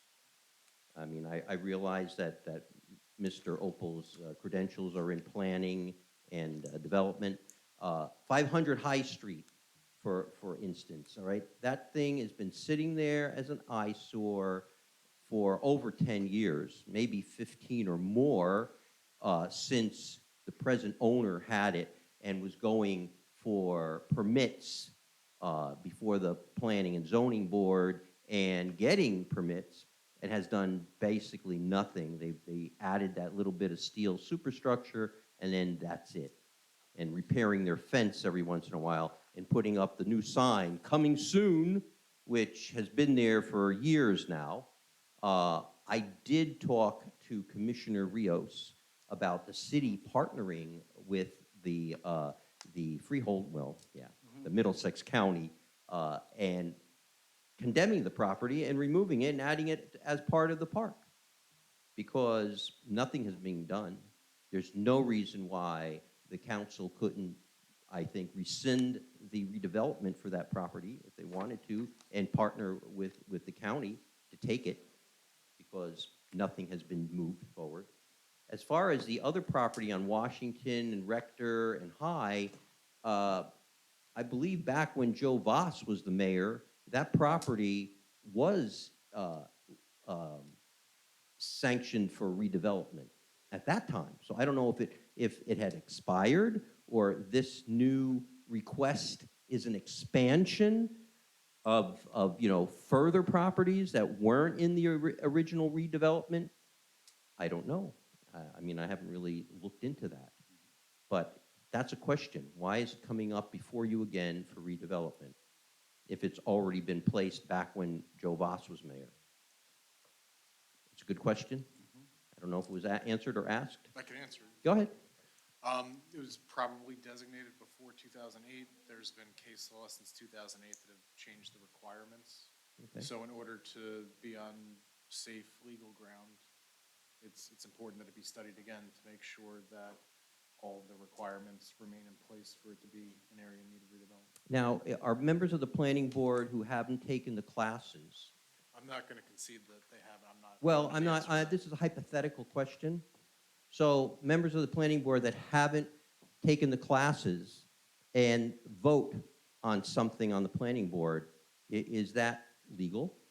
Would that stand up in court to a challenge? I don't represent planning boards. No, I don't know the answer off the understand top of that. my head. Again, this is hypothetical. Would that be a reason to challenge their decision? I'd have to look at what the statute says. I don't know. You're not familiar with that? I'm not, I've never handled a case like that, so I don't know the answer off the top of my head. I have to look. Okay. Well, it's my understanding that everyone sitting on the planning board to date has not completed their, all their training. But they are sitting there as members of the planning board, and they are voting. And so I'm not sure, whether or not that's a good idea. And how much time do they spend when you send this to them to see whether it needs to be in redevelopment? Do they spend an hour, 5 minutes? Good question, I don't know. This is very important stuff. There's a planning report that's submitted to them by the. Yeah, I know, and the engineer does it. So I get that. But that's it. Thanks. Thank you. I have a quick question about what you said about the city being held open for liability. Is it possible, is the city could be held open for liability if all of the planning board members, hypothetically, if a planning board member did not take the necessary courses, voted on something, and then someone went to go dispute that in court? Would we have a good standing chance of winning that case if we had planning board members who did not take those courses? This is to protect the city of Perth Amboy. What is your opinion? In the hypothetical scenario, which I don't like to go into, you have to define what liability is. Monetary liability? No. I don't see that. Can we lose a case? Can the planning board designate an area, do eminent domain? Turns out that planning board members did not take the necessary courses. A property owner decides to dispute the eminent domain, goes to court. Now, where is our standing if all the planning board members did not take all their courses? As I told the former council president, I've never seen a case like that, so I don't know the answer off the top of my head. Okay, so I can't get an opinion, don't know, okay. I can follow up. I don't, like I said, I don't know. I wasn't expecting that question, so I don't know the answer off the top of my head. It's a planning board question. Anybody else? Good evening, James Goujon, King High Garage. Coming in this evening to ask if we moved forward at all with our ordinance, or if he's had any other questions about moving forward with the ordinance for the towing. I have a question, the last time the presentation, we were told that by some of the owners that some of our rates, in Perth Amboy currently, that the rates are some of the lowest that they are. I was told by some people in the administration that it's actually the opposite, that Perth Amboy has some of the highest rates. So now I'm totally confused of where do we stand on that? What I would recommend to the council is to call neighboring municipalities. Saraville right now is in the same transition as us, moving to an SOP rate though. They're gonna go with the state police rate. It's just a standard rate as we discussed last time. If you go to South River, their base tow is 150, their storage is 60, and then they have basically all the fees from the state police added onto that. If you wanna go to New Brunswick, they're up there as well. They're a little cheaper, but they have one tower, and he owns every towing license in the town. So he tows 800 cars a month.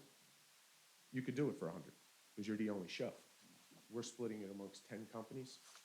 It doesn't work the same. It's not as lucrative, because you're not on every single day towing 20, 30 cars a day. We're getting 10. Is a fair number. But if you look into Helmetta, South River, Spotswood, Jamesburg, Old Bridge, any other town that's comparable to what we do, motor vehicle accidents, not everyone has alternate side as we discussed, but they're all much higher than us. But New Brunswick is the closest to our city demographically. Yes, but they tow about 800 cars a month. The Livingston, I can tell you that one, my friend owns MTS Towing. He does 1,400 cars a month for Livingston. He does them at 150 a tow up. And then his wenching rates, accidents, they're all fall under the SOP. You know, Newark as well. Newark is SOP rates. You know, it's not Middlesex County. So if you want to go, South River is probably the closest to us in aspect of towing. They're at a higher rate. Their storage is 60 a day. I don't think we requested that much. We just want to keep it fair. You know, whatever this SOP is. Mr. Green, have you looked at the numbers? Let me start with this. I know that, I don't think it was Adele, was that you? Somebody did send it to all of us, and we sent it over to the council. I don't want to be presumptuous to say what I think it should be, because I can't do that. Obviously, I'm not elected. But like you said, New Brunswick is the town most similar to ours.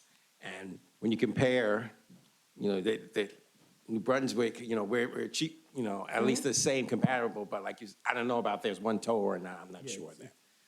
But if you want to raise the rate, again, that's totally up to the council to decide or not. So No I can't, recommendation? I can't recommend, that would be You can't presumptuous. recommend? No, sir. You get recommendations all the time. Well, I do have a couple of printouts here from City of Rahway. Seems like they charge like 115, category 1. Carteret, $75 maximum. No, that's been changed. They're actually updating their ordinance too, Scott Flowers and Did they someone else. just change that recently? They're changing it now, but I know 75 hasn't been 75 in years. They were Yeah, like, because I just printed this out back in September, the end of the September. E360 app that we all go to, some of them haven't been updated for some municipalities, such as South River or whatever. It's still going by prior price ranges. So you have to actually call each municipality and get the rates from them. Okay, and I have Linden.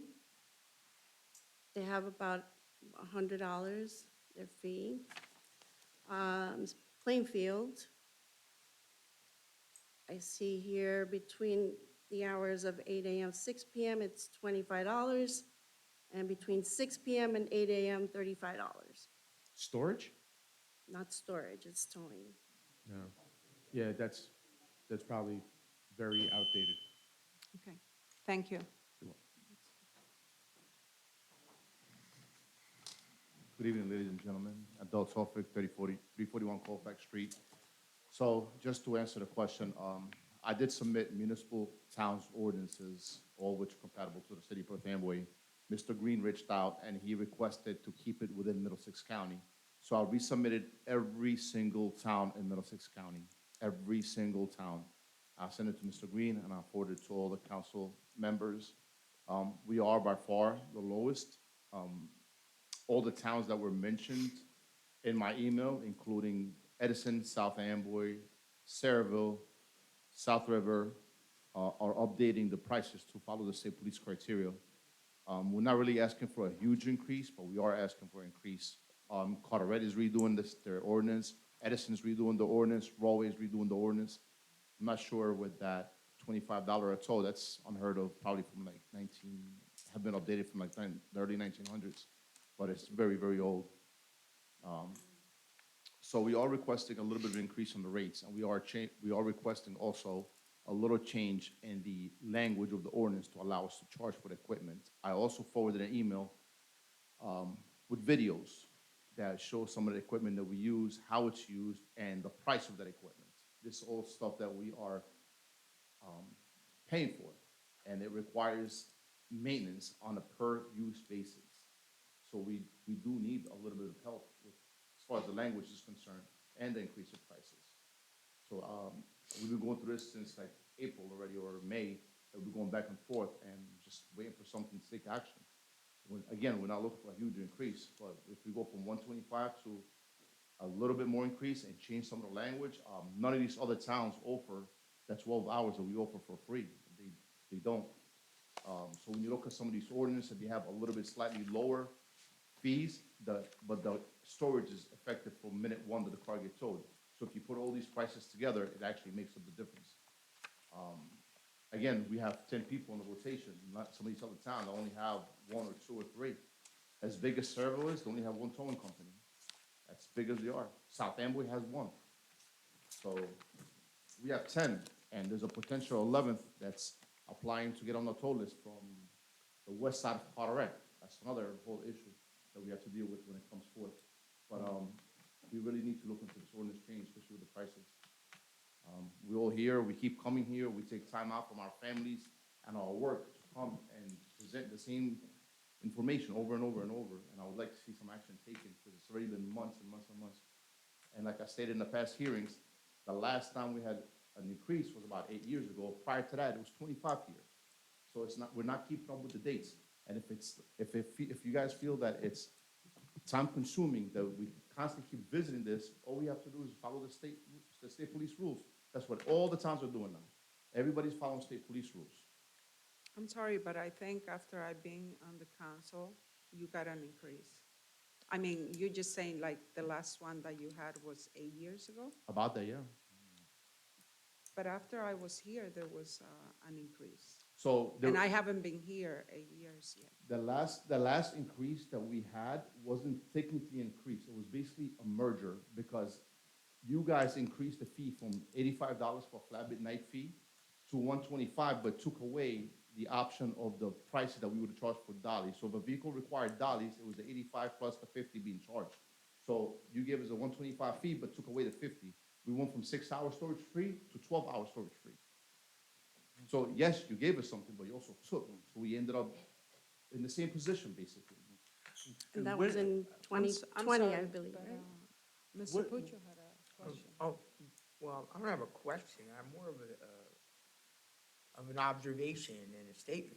Why don't you let him finish so yeah, we don't no, take his time? right. Go ahead. No, well, Finish. let me just ask him this one question. I know you sent it to us. I looked at it, and you're right. We are not the highest, right?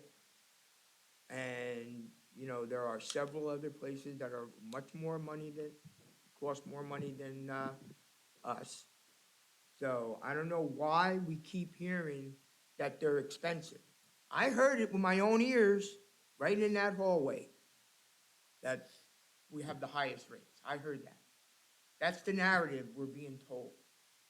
It's not true. You guys have it in black and white. It was all forwarded to you. Forget all that hearsay. Mr. Topic, It's all in black and white. But that's not true. And it's in black and white. But I heard the narrative. They're the toll rates are the highest. So, if we're gonna deal with facts, these guys have the right to make a living. Just like all of us, we're asked the task to give people raises, to do this, to do that, take care of this, take care of that. And these guys are hard-working individuals. And, at the end of the day, they do a lot of things when they do the police tows, right? They store cars for us. When they're doing stuff for the police department, when they go to pick up a police car in a car accident, we don't get charged for that. The city doesn't get charged. That's part of the agreement that they have. So, at the end of the day, let's get real here already. We're gonna see them coming here all the time. Let's look at this realistically already and take care of it. Because you know what? At the end of the day, the poor people here. Well, guess what? If it's a car accident, their insurance company is paying the tow guy. If they don't read the sign and they get their car towed, that's on them. So, really, they're not asking for the bank. They're asking for a raise. And we keep lollygagging around and just believing that they're charge the highest rates in Middlesex County, when it's blatantly not true. Okay. We were told that you guys had the highest rates. Well, I again, know. misinformation. As soon as I received that information that you guys were told, as such, I sent numerous emails stating all the facts, all the towns, just to eliminate that he said, she said, to eliminate the gossip or to eliminate the influence of others. So everything's in black and white. But, you know what, this is what I didn't want. Your time is up, and I understand. That's why I didn't want a question for him, because I wanted him to use his time wisely, and I need someone else can come up Okay. and speak on it. Thank you. I'm sorry, before anybody else come up, then whatever you need to say. My point is, Get it close. that it's just not them, doing, going to a motor vehicle accident or towing DWI or any of that kind of stuff. When they're asked to do something here, if a police car gets a flat tire in the middle of the night, the on-call record comes and takes care of it. Do you get reimbursed for that? So here it is, they're paying somebody to go out there at night to take care of that. And we're, Okay. But I also said in one of the meetings to have what they were asking for, what do we have, and for everybody to look at it and give the feedback. Not that I know, we haven't received, have you received any feedback from the council Well, members? Not from the council members, ma'am. And what I was going to say, I know you did send it to myself and all the council members, but just maybe the reason why we're going around and around in circular reasoning is if all we really need is when you look at the ordinance, if there's a price there, let's say it's 150, you can just say, hey, Mike Green, I want to make this 160 and go down to whatever price you want to make it. You give it to me, I'll make sure Corporation Council gives it to us. It's that simple. It's just, I can't do that. I can't go through and say it should be $150 or $300. See what I'm saying? So whatever the council wants, we'll make sure it happens. It's Okay. that simple. Next? You know what, sorry, we're not gonna take any more time. Okay. But, like Mr. Green said, if you guys could get together, so we're gonna have to keep prolonging this and come here meeting after meeting, or if you guys want to have a meeting with all of us so we can discuss it, we're open. Thank you.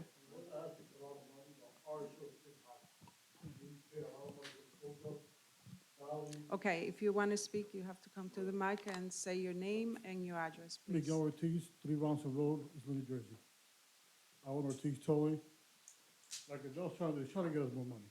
But you also gotta take the fact that we pay, myself, I don't know about Adele, Fayette. Okay. I pay $130,000 a year for 4 tow trucks. $130,000. We're only getting paid $125. We gotta hold cars for 12 hours. Sometimes people don't even come and pick up the cars, so we're stuck with those cars. 30 days, that's taking room up in our yards. We gotta use equipment, speedy dry. We gotta pay our driver, one of my drivers here, he was You God have to forbid address towing. the council. You know, we pay for drivers. Sometimes we go out for, like he said, we go out and do a police car. We gotta pay the driver. If that car was in an accident, we gotta pay for the speedy drive. So all that adds up. Okay. We're not asking for a lot, we're only asking for, like Adele said, you know, to pay us for our equipment. That's all we want. Thank you. Anybody else? Need a motion to close public session? Second. All in favor? Aye. Okay, let's take a couple of minutes, and then we can close it now. Let's close, I need a motion to adjourn the caucus. Second. All in favor? Aye. Aye. Okay, when we come back, we're gonna take like a 10-minute break and come back maybe 7:45, and then we'll start the council meeting. Thank you.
This is the council meeting for October 25th, 2023 in the council chambers. Presiding officer of the council, Milady Tejeda, wishes to advise the audience that the notice of this meeting has been filed with the Home News Tribune, the Star Ledger, and posted on the bulletin board in the city clerk's office and on the city's website, indicating that today's meeting is being held in the council chamber, City Hall, 260 High Street, right after the caucus meeting and closed session.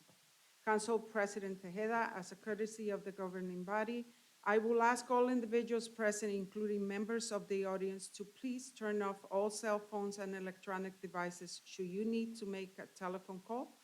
Please go out in the hallway and speak in a low voice so as not to disturb the ongoing meeting. Roll call, please. Councilwoman Cruz? Present. Councilwoman Morales? Present. Councilman Puccio? Present. Councilman Torres? Present. Council President Tejeda? Present. Let's stand for the invocation, please.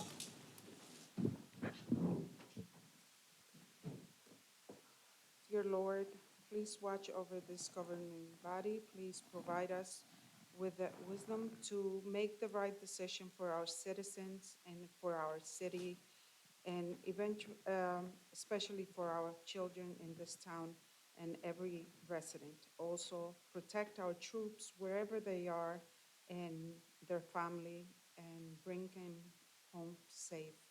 Also, for those countries where they are at war, please provide their citizens and bring peace to all of them. And with that, I say amen. Amen.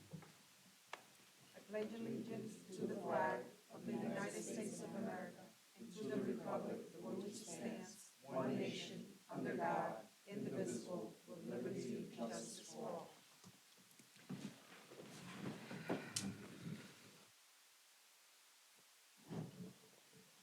Okay, we're gonna start, we have the presentations and the topics already, so we're gonna start with the ordinance, public hearing, 5 minutes maximum per speaker per ordinance. An ordinance to amend, an ordinance entitled, an ordinance designated restricted parking spaces for use by handicapped persons, ordinance number 380-85, and amendments adopted July 2nd, 1985, also known as the chapter 255A of the Code of the City of Perth Amboy, and this is addition and deletions. I need a motion to open to the public. Second. All in favor? Aye. Anybody want to speak on this, please? Well, Mrs. Friedman isn't here today, so I'm going to speak on. Your name? William Petrick, 790 Harnett Street.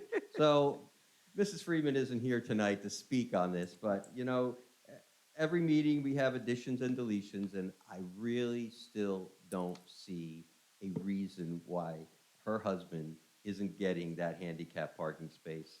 They did remove it on both sides of her, and so there is space.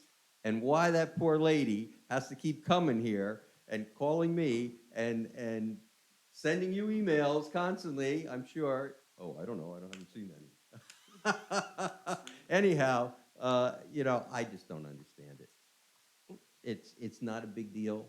It's a sign and a blue painted curb.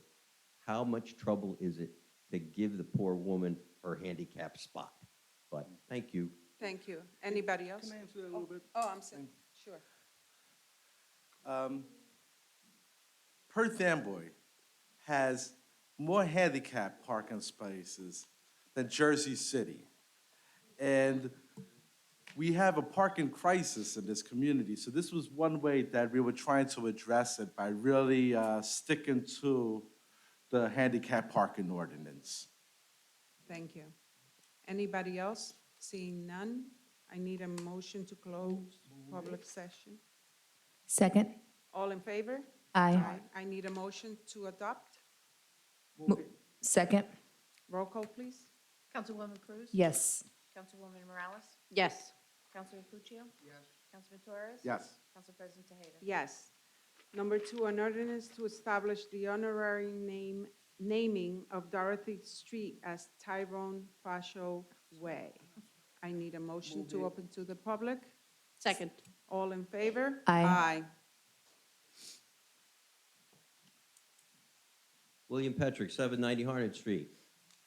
This could not be a better tribute to Tyrone. He spent a good portion of his life there, coaching the kids. He was really a very active member of the rec department, and he really gave his heart to the children. He had a lot of fun doing it, and the kids had a lot of fun. And so this is really a good tribute to him, because if anybody deserves it, he deserves it. Thank you. We agree. Thank you. Anybody else? Seeing none, I need a motion to close. Second. All in favor? Aye. I need a motion to adopt. Move. Roll call, please. Councilwoman Cruz? Yes.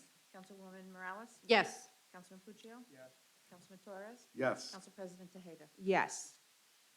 Agenda, public comment. Citizen may address the council on any matter on the agenda which does not have its own scheduled public hearing. Citizens shall be permitted to speak once for a maximum of 5 minutes. I need a motion to open to the public. Second. All in favor? Aye. Open to the public on any agenda item.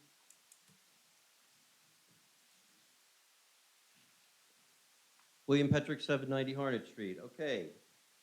Agenda items, all these bond issues, right? I know Mr. Northgrave is making money on every single one of them. And I think it's a shame that we've wasted $16,800,000 on all kinds of things, including ShopRite cards to the tune of $400,000. And now we're going out and asking for loans, which is what a bond issue is. And I don't know if our credit rating has gone up again or is still where it was when I was sitting there when you came on. That means it's costing us more money to go out and loan and ask for a loan, which is a bond issue. And we could have paid for a lot of these items with that $16,800,000, and we didn't do it. And a lot of this, especially in the wastewater utility, we knew, we have a very old system. It's going to cost us money just to keep it going. And it's just a shame. It's just a shame that we had an opportunity and we wasted it. And when I was sitting up there, every time Pallone came, I was pushing and pushing to get funding for our CSOs. And that funding finally came through, and we didn't apply for it. Again, that happened when George Outlowski was mayor. Now it happened again when Helman Kaba is mayor. And we lost an opportunity to address some of the CSOs and take the burden off the local taxpayer and get federal money to address some of that. And it's a shame that we didn't go after that funding, okay? And, we have somebody back there who's supposed to be going after grants, and we're paying a private company to go after grants. And then we have an opportunity that's a once-in-a-lifetime opportunity, and we dropped the ball.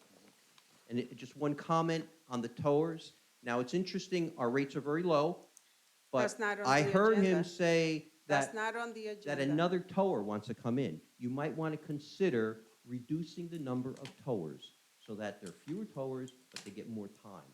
Thank All you. right. There's just something about, I tallied up the numbers of the bonding that we're being asked for to vote on tonight, and it comes out to $240,897,007. Okay. The last time we had a meeting here, you were on vacation, and we had an intern. Ms. Vasquez was sitting as an interim business administrator that evening. And when I brought up the number of how much the CSO plan was going to cost and everything, the number was said to have greatly been reduced, and it was even printed in the newspaper that we were going out for grants, and now the number was close around 178 million. Is that in consideration with this? Are there grants out for some of these projects currently, or we're bonding for something that we already have money for, or we're already applying for? Okay, and let me know there's a lot there, and it's great because it's just us here and intimate, but I can tell you the facts. So let's start with the first question that the former council president brought up. What's our bond rating? S&P was A+, remains A+. Fact. The second fact is that unfortunately, and I'm going to read you something that I sent to the DEP, and I have the date and everything else, but I wanted to say this first. Unfortunately, what happens is with the DEP, what you would think that they would do is you would have, they have their H2O loan program. And here we list all our different, all the different projects that we need, like every other municipality. I believe we had 8 or 7 different projects that we had, and all the different council members at that time know about them. You would think what the DEP would do was just give the money to the different municipalities based upon those projects and how they're listed and to prioritize them. Unfortunately, they don't. Unfortunately, what they do, and I'm going to read you exactly what I wrote, but what the state makes you do, believe it or not, is you have to essentially bond for those projects and then apply to the iBank, and the iBank will do principal forgiveness. That's what they make you do, instead of just giving the money directly to municipalities based upon the need and the projects that they list. So I want to go into this and just bear with me for 2 minutes. DEP partners, this is something I wrote to the DEP, and this was on Thursday, October 19th, and I followed up with them Wednesday, October 25th. But DEP partners, hope everything is going well. Just want to follow up with you with our last discussion. We will present numerous water and sewer bonds to our municipal council in order to begin to design, construct, and implement our capital water and sewer requirements. All of the projects are also input into H2O loan system as evidenced by the attached. So I attached the 8 or 7 or 8 projects, so they have them there. As we discussed, the current system requires municipalities to designate projects, provide funding for the projects, and then I embolden, and then apply for an award, either partial or principal forgiveness through the iBank. Our projects are identified, they are in the system, and once we obtain funding and award the project, we apply for principal forgiveness. However, at our meeting, we discussed the possibility of the state awarding projects in the system without obtaining funding/bonds, i.e. simply providing direct grants to the municipalities for the projects listed in the H2O system. What is the feasibility of that occurring? The current process requires municipalities to acquire bonds prior to obtaining principal forgiveness, which is an onerous task. Please let me know your thoughts by replying to all. And then, like I said, Wednesday today, hey, good morning, everyone. I was wondering if there was a response to my previous inquiry, or is it still under investigation? So unfortunately, the DEP makes municipalities go out and get the funding instead of just awarding the grants. So yes, these bonds are listed there, but we are then applying to the iBank to get principal forgiveness. It seems like burdensome and onerous, but the DEP and the state makes us jump through these hoops. Why, I don't know. It's wrong, like I said in the email, hopefully they'll wake up and get that. Secondly, I'll just say this really quick, so I know I'm taking time. Thank you to the council, because we didn't kick the can down the road. We, unfortunately, for those that we pay our water bills, there was a rate increase. That rate increase funds this. So it's either, the rates are already done. So the money's gonna come in and it's gonna sit there, or we're gonna utilize it. This is the way to utilize it. Those rates were based upon all these different projects there.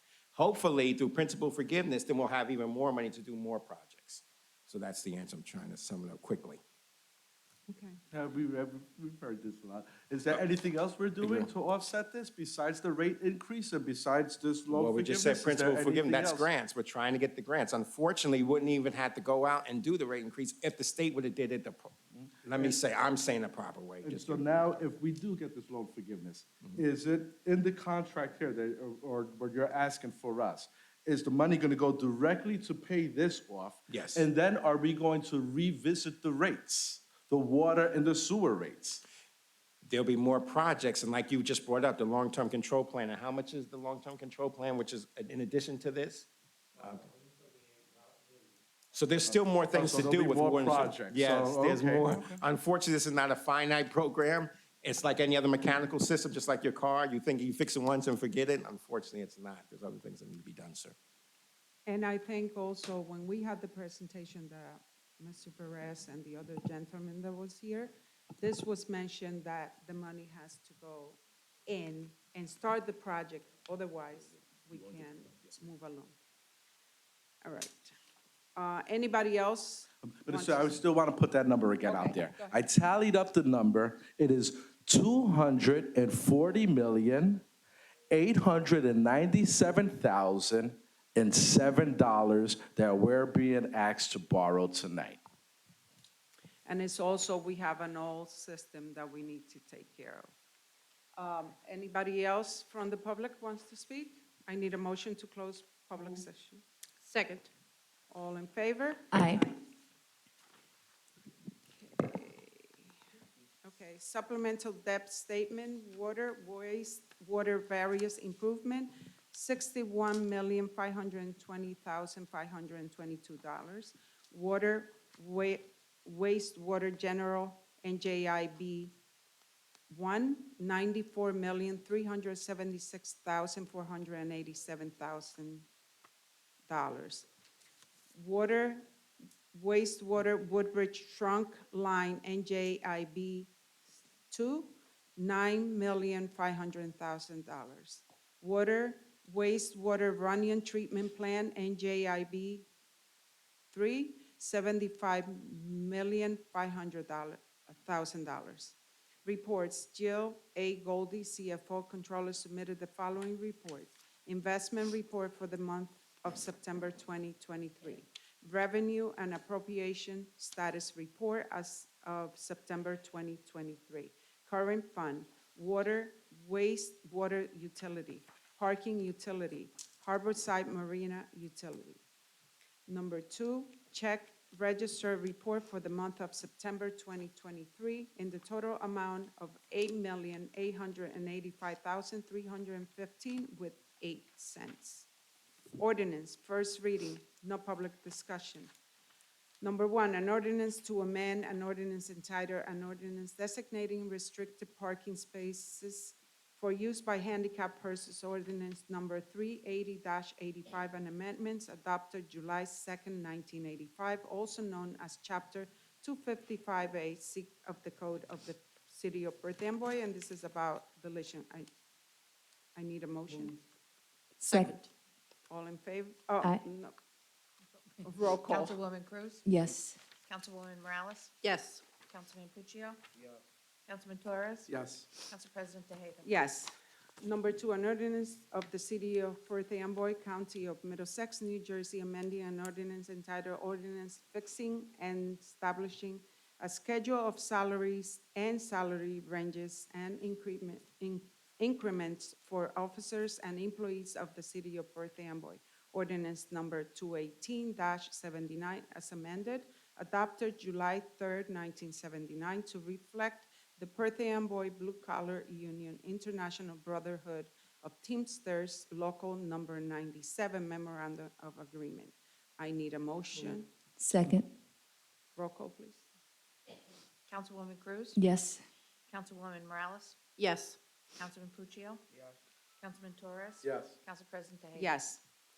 Number 3, bond ordinance providing for the city's portion of the replacement of the existing Woodbridge trunk sewer line in and by the City of Perth Amboy in the County of Middlesex, New Jersey, appropriating $9,500,000, therefore, and authorizing the issuance of $9,500,000 bonds or notes of the city of to finance the cost thereof. I need a motion. Second. Roll call, please. Councilwoman Cruz? Yes. Councilwoman Morales? Yes. Councilman Puccio? Yes. Councilman Torres? No. Council President Tejeda? Yes. Number 4, bond ordinance providing for various improvements to the water, wastewater utility in and by the City of Perth Amboy in the County of Middlesex, New Jersey, appropriating $94,376,487. Therefore, and authorizing the issuance of $94,376,487 bonds or notes of the city to finance the cost thereof. I need a motion. Second. Roll call, please. Councilwoman Cruz? Yes. Councilwoman Morales? Yes. Councilman Puccio? Yes. Councilman Torres? No. Council President Tejeda? Yes. Number 5, bond ordinance providing for improvements to the Runyon Treatment Plant in and by the city of Perth Amboy in the county of Middlesex, New Jersey, appropriating $75,500,000, therefore, and authorizing the issuance of $75,500,000 bonds or notes of the city to finance the cost thereof. I need a motion. Second. Roll call, please. Councilwoman Cruz? Yes. Councilwoman Morales? Yes. Councilman Puccio? Yes. Councilman Torres? No. Council President Tejeda? Yes. Number 6, bond ordinance providing for various improvement to the wastewater utility in and by the city of Perth Amboy in the county of Middlesex, New Jersey, appropriating $61,520,520. Therefore, and authorizing the issuance of $61,520,520 bonds or notes of the city to finance the cost thereof. I need a motion. Move. Second.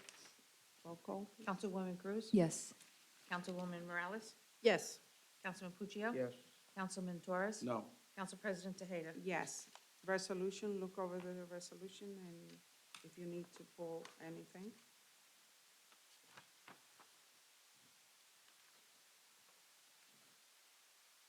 Five 22 and 531. Anybody else? No? Are you good? Okay.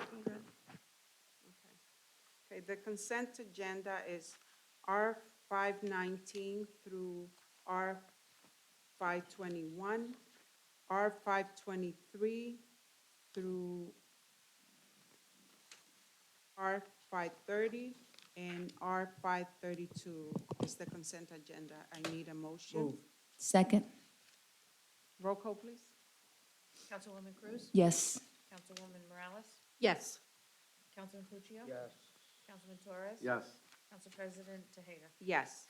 R 522, 1023, authorizing a nonprofit assistance grant to the following Perth Amboy House of Worship in the total amount not to exceed $10,000 to be funded through the American Rescue Plan Act to St. Demetrius Greek Orthodox Church and Iglesia Manantial de Vida, Inc. I need a motion. Move. Second.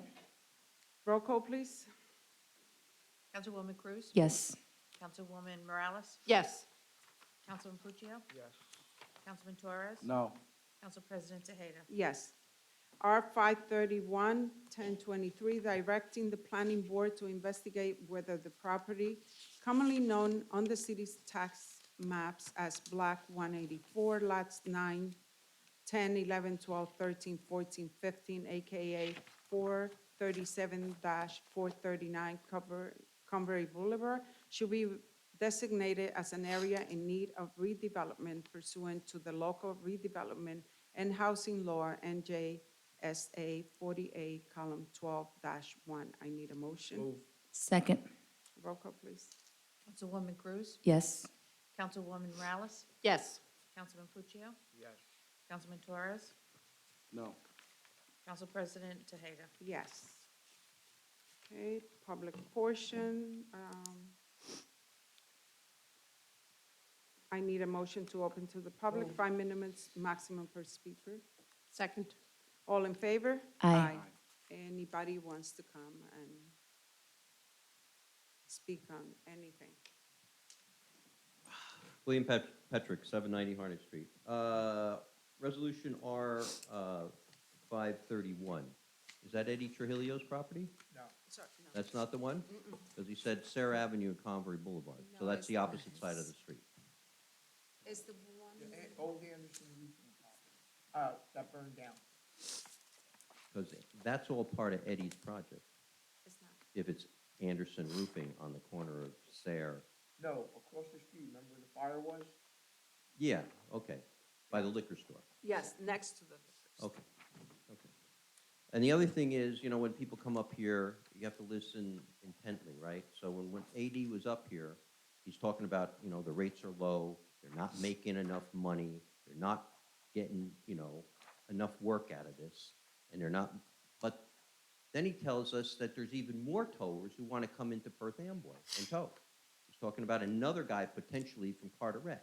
Now, why would more towers want to come into Perth Amboy where they're not making money? Does that make any sense? That there's a whole bunch of guys who want to get in here to do the towing, but they're not making enough, and you got to raise the rates? The two don't seem to balance out. Why would all these guys be wanting to get in here if the guys that are here already complaining about, it's not worth them towing? But none of them want to leave. They just want you to raise the rates. Maybe another thing he said was a lot of the other administrations and other communities have fewer towers. So maybe we shouldn't have as many towers. Maybe the list should be narrowed down to 5 or 6. And maybe they should be narrowed down to people who are towing within the city limits. People who have their tow yards within the city limits. That might be a way, if an outside tower wants to tow here, fine, but let them get a tow yard here. Or don't tow here. I don't know how the other communities can restrict the number of towers, but they must have a way of doing it if they're doing it. I know when I was sitting up there, they were always complaining about, oh, well, they're going to sue us. This guy's going to sue us. That guy, so we have to allow them in. Well, AD just said they don't allow them in other communities. So maybe that's part of the answer. You don't need to change the rates. You just have to give these guys more work. That's it. Have a great night. Thank you. Council President, I have an answer to the question that was actually posed earlier. I'm reading directly from the statute here. This is with regard to planning boards. A hearing or proceeding held or decision or recommendation made by a planning board or zoning board shall not be invalidated if a member has participated in the hearing or proceeding or in the decision-making or recommendation, and that member subsequently found not to have completed the course in land use law required pursuant to this chapter. So anyone seated on a land use board has 18 months from the date they're seated to take the course that's required by the statute. However, they're allowed to act as a member of that board, and the hearing or decision that they make can't be invalidated by a court or anything like that if they're found not to have completed the course. So just wanted to clarify that so that there's no questions going forward. I know that question's come up a number of times, but just for the record, that's the answer. Thank you. And I know Mr. Green will provide the training update. Yeah. Yeah, please. All right, Thank you. anybody else wants to speak on anything? Okay, I need a motion to close public session. Second. All in favor? Aye. Council comments, Ms. Cruz? Yes, good evening, everyone, and thank you, John, for his wonderful humanitarian efforts. It's always great to hear something so beautiful in the city, especially how he shared the impact on his mobility afterwards. And also thank you to the presentation from law enforcement and from our mayor. I think that's very important. As he mentioned, I do look forward for more updates and information on this, especially as public safety is important. We should be broadcasting this a little bit more. Of course, it's on the website, but when it's on our website and when it's coming from us, residents are more inclined to be a little bit more informed and engaged in what's going on. And then lastly, I agree with what was said earlier. Tyrone was definitely an inspiration to our city. And with open arms, we are so glad that we were able to honor him in that way. Have a good night, and thank you for those who joined us and those who participated as well. Thank you. Ms. Morales? Yes, I would like to thank you, everyone, again, also for coming in and participating. Also, congratulations, and it is well-deserved for Mr. John for what he's done. We need more people like him in this world. Unfortunately, with what we're going through, in this world, we need more people like him who shows selflessness and, caring. And just wanted to make a little comment about, the ARPA funds that it should have been used to pay for these bonds and stuff. I understand, yes, it's 16 million, but the amount of money that we need to fix the CSO, let's say 300 million, that 16 million is barely gonna make a dent on, on this, 300 million. So I'm glad that we were actually able to use that 60 million and spread it out and use for the community, the community. And, help out the community a little bit in that way. So that, I just wanted to make a comment about that. That's my opinion. And lastly, just, we are coming up to Halloween this weekend. Hopefully, everybody has a great and safe Halloween. And until next meeting, thank you. Thank you. Mr. Puccio? Thank you, Council President. All right, well, start with Tyrone. You know what? I knew Tyrone, I guess since we were 10 years old, and there was no more, a better person that was involved with the youth here in the city. He was 24/7. You know what? We named buildings in this town after people. We named the court after somebody, we named Dollar Street after somebody. You know what? We should have named the rec office, the new one, after Tyrone. He earned it. It's okay to name the street after him, Tyrone Way. It's still gonna be Dorothy Street, and it's gonna have a thing over it that says Tyrone Fashaw Way. But there's no better, Your time is up. no better way to honor the memory of Tyrone than to name the building that takes care of recreation in this city. So that's some food for thought. Second of all, you know what? Back when I was a special two, like Officer Melendez sitting in the back, and I worked in these council meetings, I noticed that at the caucus meeting, every director was seated in the audience. We get the same ones all the time, the chief, the fire chief, the police chief, Irving, the director of code enforcement, Mr. Perez is here, the CFO was here. Where's the tax assessor? Where's the person that runs Olive Street? Where's the recreation director? I have the recreation director. I might have had some questions about recreation. They should be here. When we're doing the caucus meeting, if everybody else was here, why can't they be here? There's always questions about public works. There's always questions about recreation. There's always questions that need to be answered. And if they could be here, all the directors should be here. Just because we're doing it in person now. And I don't know why that is. Can anybody answer that? Mr. Green, can we answer that question, why they're not here during the caucus meeting? They'll usually come if there's something on the agenda. We can look into. Something can come up. I might want to know something about recreation. My colleague is right. And for years, all the directors sat out there. And then when the caucus meeting was over, they can go home. That's that. This month was Breast Cancer Awareness Month. And for anyone who's been touched by that dreaded disease, just hearing the word cancer, I think there's something wrong, there's something bad. And for everybody that's out there fighting that disease or has won the battle, you never forget, even when you're winning the battle, it's always in the back of your head. Yesterday I spent all afternoon at Memorial Sloan Kettering, and I'm on a roll. I keep getting good results every time I go. But I think we should remember all those who were taken by that dreaded disease. So, that's it. Thank you. Mr. Torres? What happened this evening was a shame. I tried to have a presentation from Para.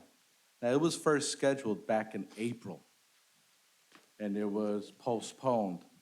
And actually, it was scheduled over a year ago when we had the other director, but we wanted to do it in person, and that other director lived in Washington State. This is not just for the council to answer questions, but this is also to have any of these projects come to light for the public. I had questions about a greenway. about the open air, Borican Air Park. I have a whole list of a lot of questions that not only that I have, but that constituents have raised to me, have walked up to me in the street and had asked me, hey, what's going on with this project? What's going on with this? So I thought it was only pertinent to have a presentation for the public. I have never seen something like this where the director refuses to give a presentation and that the attorney starts to give the presentation. I have never seen or heard of this ever. I felt that there was a conflict and that I was left, the council was left, I believe, without any legal representation at that moment. Yes, I don't know what the redevelopment agency is hiding or why they refuse to give a presentation to the public. That is all. Thank you. Council President, I have Yes. my notes in written form, so I can distribute those to the council, and that has a significant amount of information in here. Thank you. I just want to thank everyone who participated tonight. And I just want to thank the mayor and the administration for bringing forward people who really does make a difference in the community, as John Douglas did. And I know, just like him, there's some others that goes unknown. And whoever knows about the people who does anything for our community or for an individual, I think we would like to know. And also, I echo my fellow council members who spoke about so highly about Tyrone. I had the pleasure, just like a lot of people in our community, to know him and to, share with him time and see him in action with kids and everything. So it's well deserved, and I do agree with your suggestion. I don't know what can be done, but it is true. Also, I wanted, about cancer awareness, it is a big deal about breast cancer awareness during this month, but I think all cancer should be, we should be aware of every single one of them. And I want to thank God. My mother is a cancer survivor, and I have my little pulserita because of her. Just like her, I hope that those that have been through that process and that are here with us, I wish them well. And I wish that everything goes well. And for those who left us, may God have them in a nice place. So moving forward, I would like that when we are having a discussion, I would like for us to respect each other in a way that, if we're going to have a conversation, let's have a conversation, but not some type of what happened tonight. Yes, I understand Mr. Torres needed to have something different. And maybe for the future, we can have those kind of presentation in a better way for, to provide the council member who requests something that we can have it the right way. But also ask, when we request something, let's ask in a way that we can have, ask what we really need from that presenter so we can have the right information. But anyway, thank you very much and have a good night. I need a motion to adjourn. Second. All in favor? Aye. I say 25.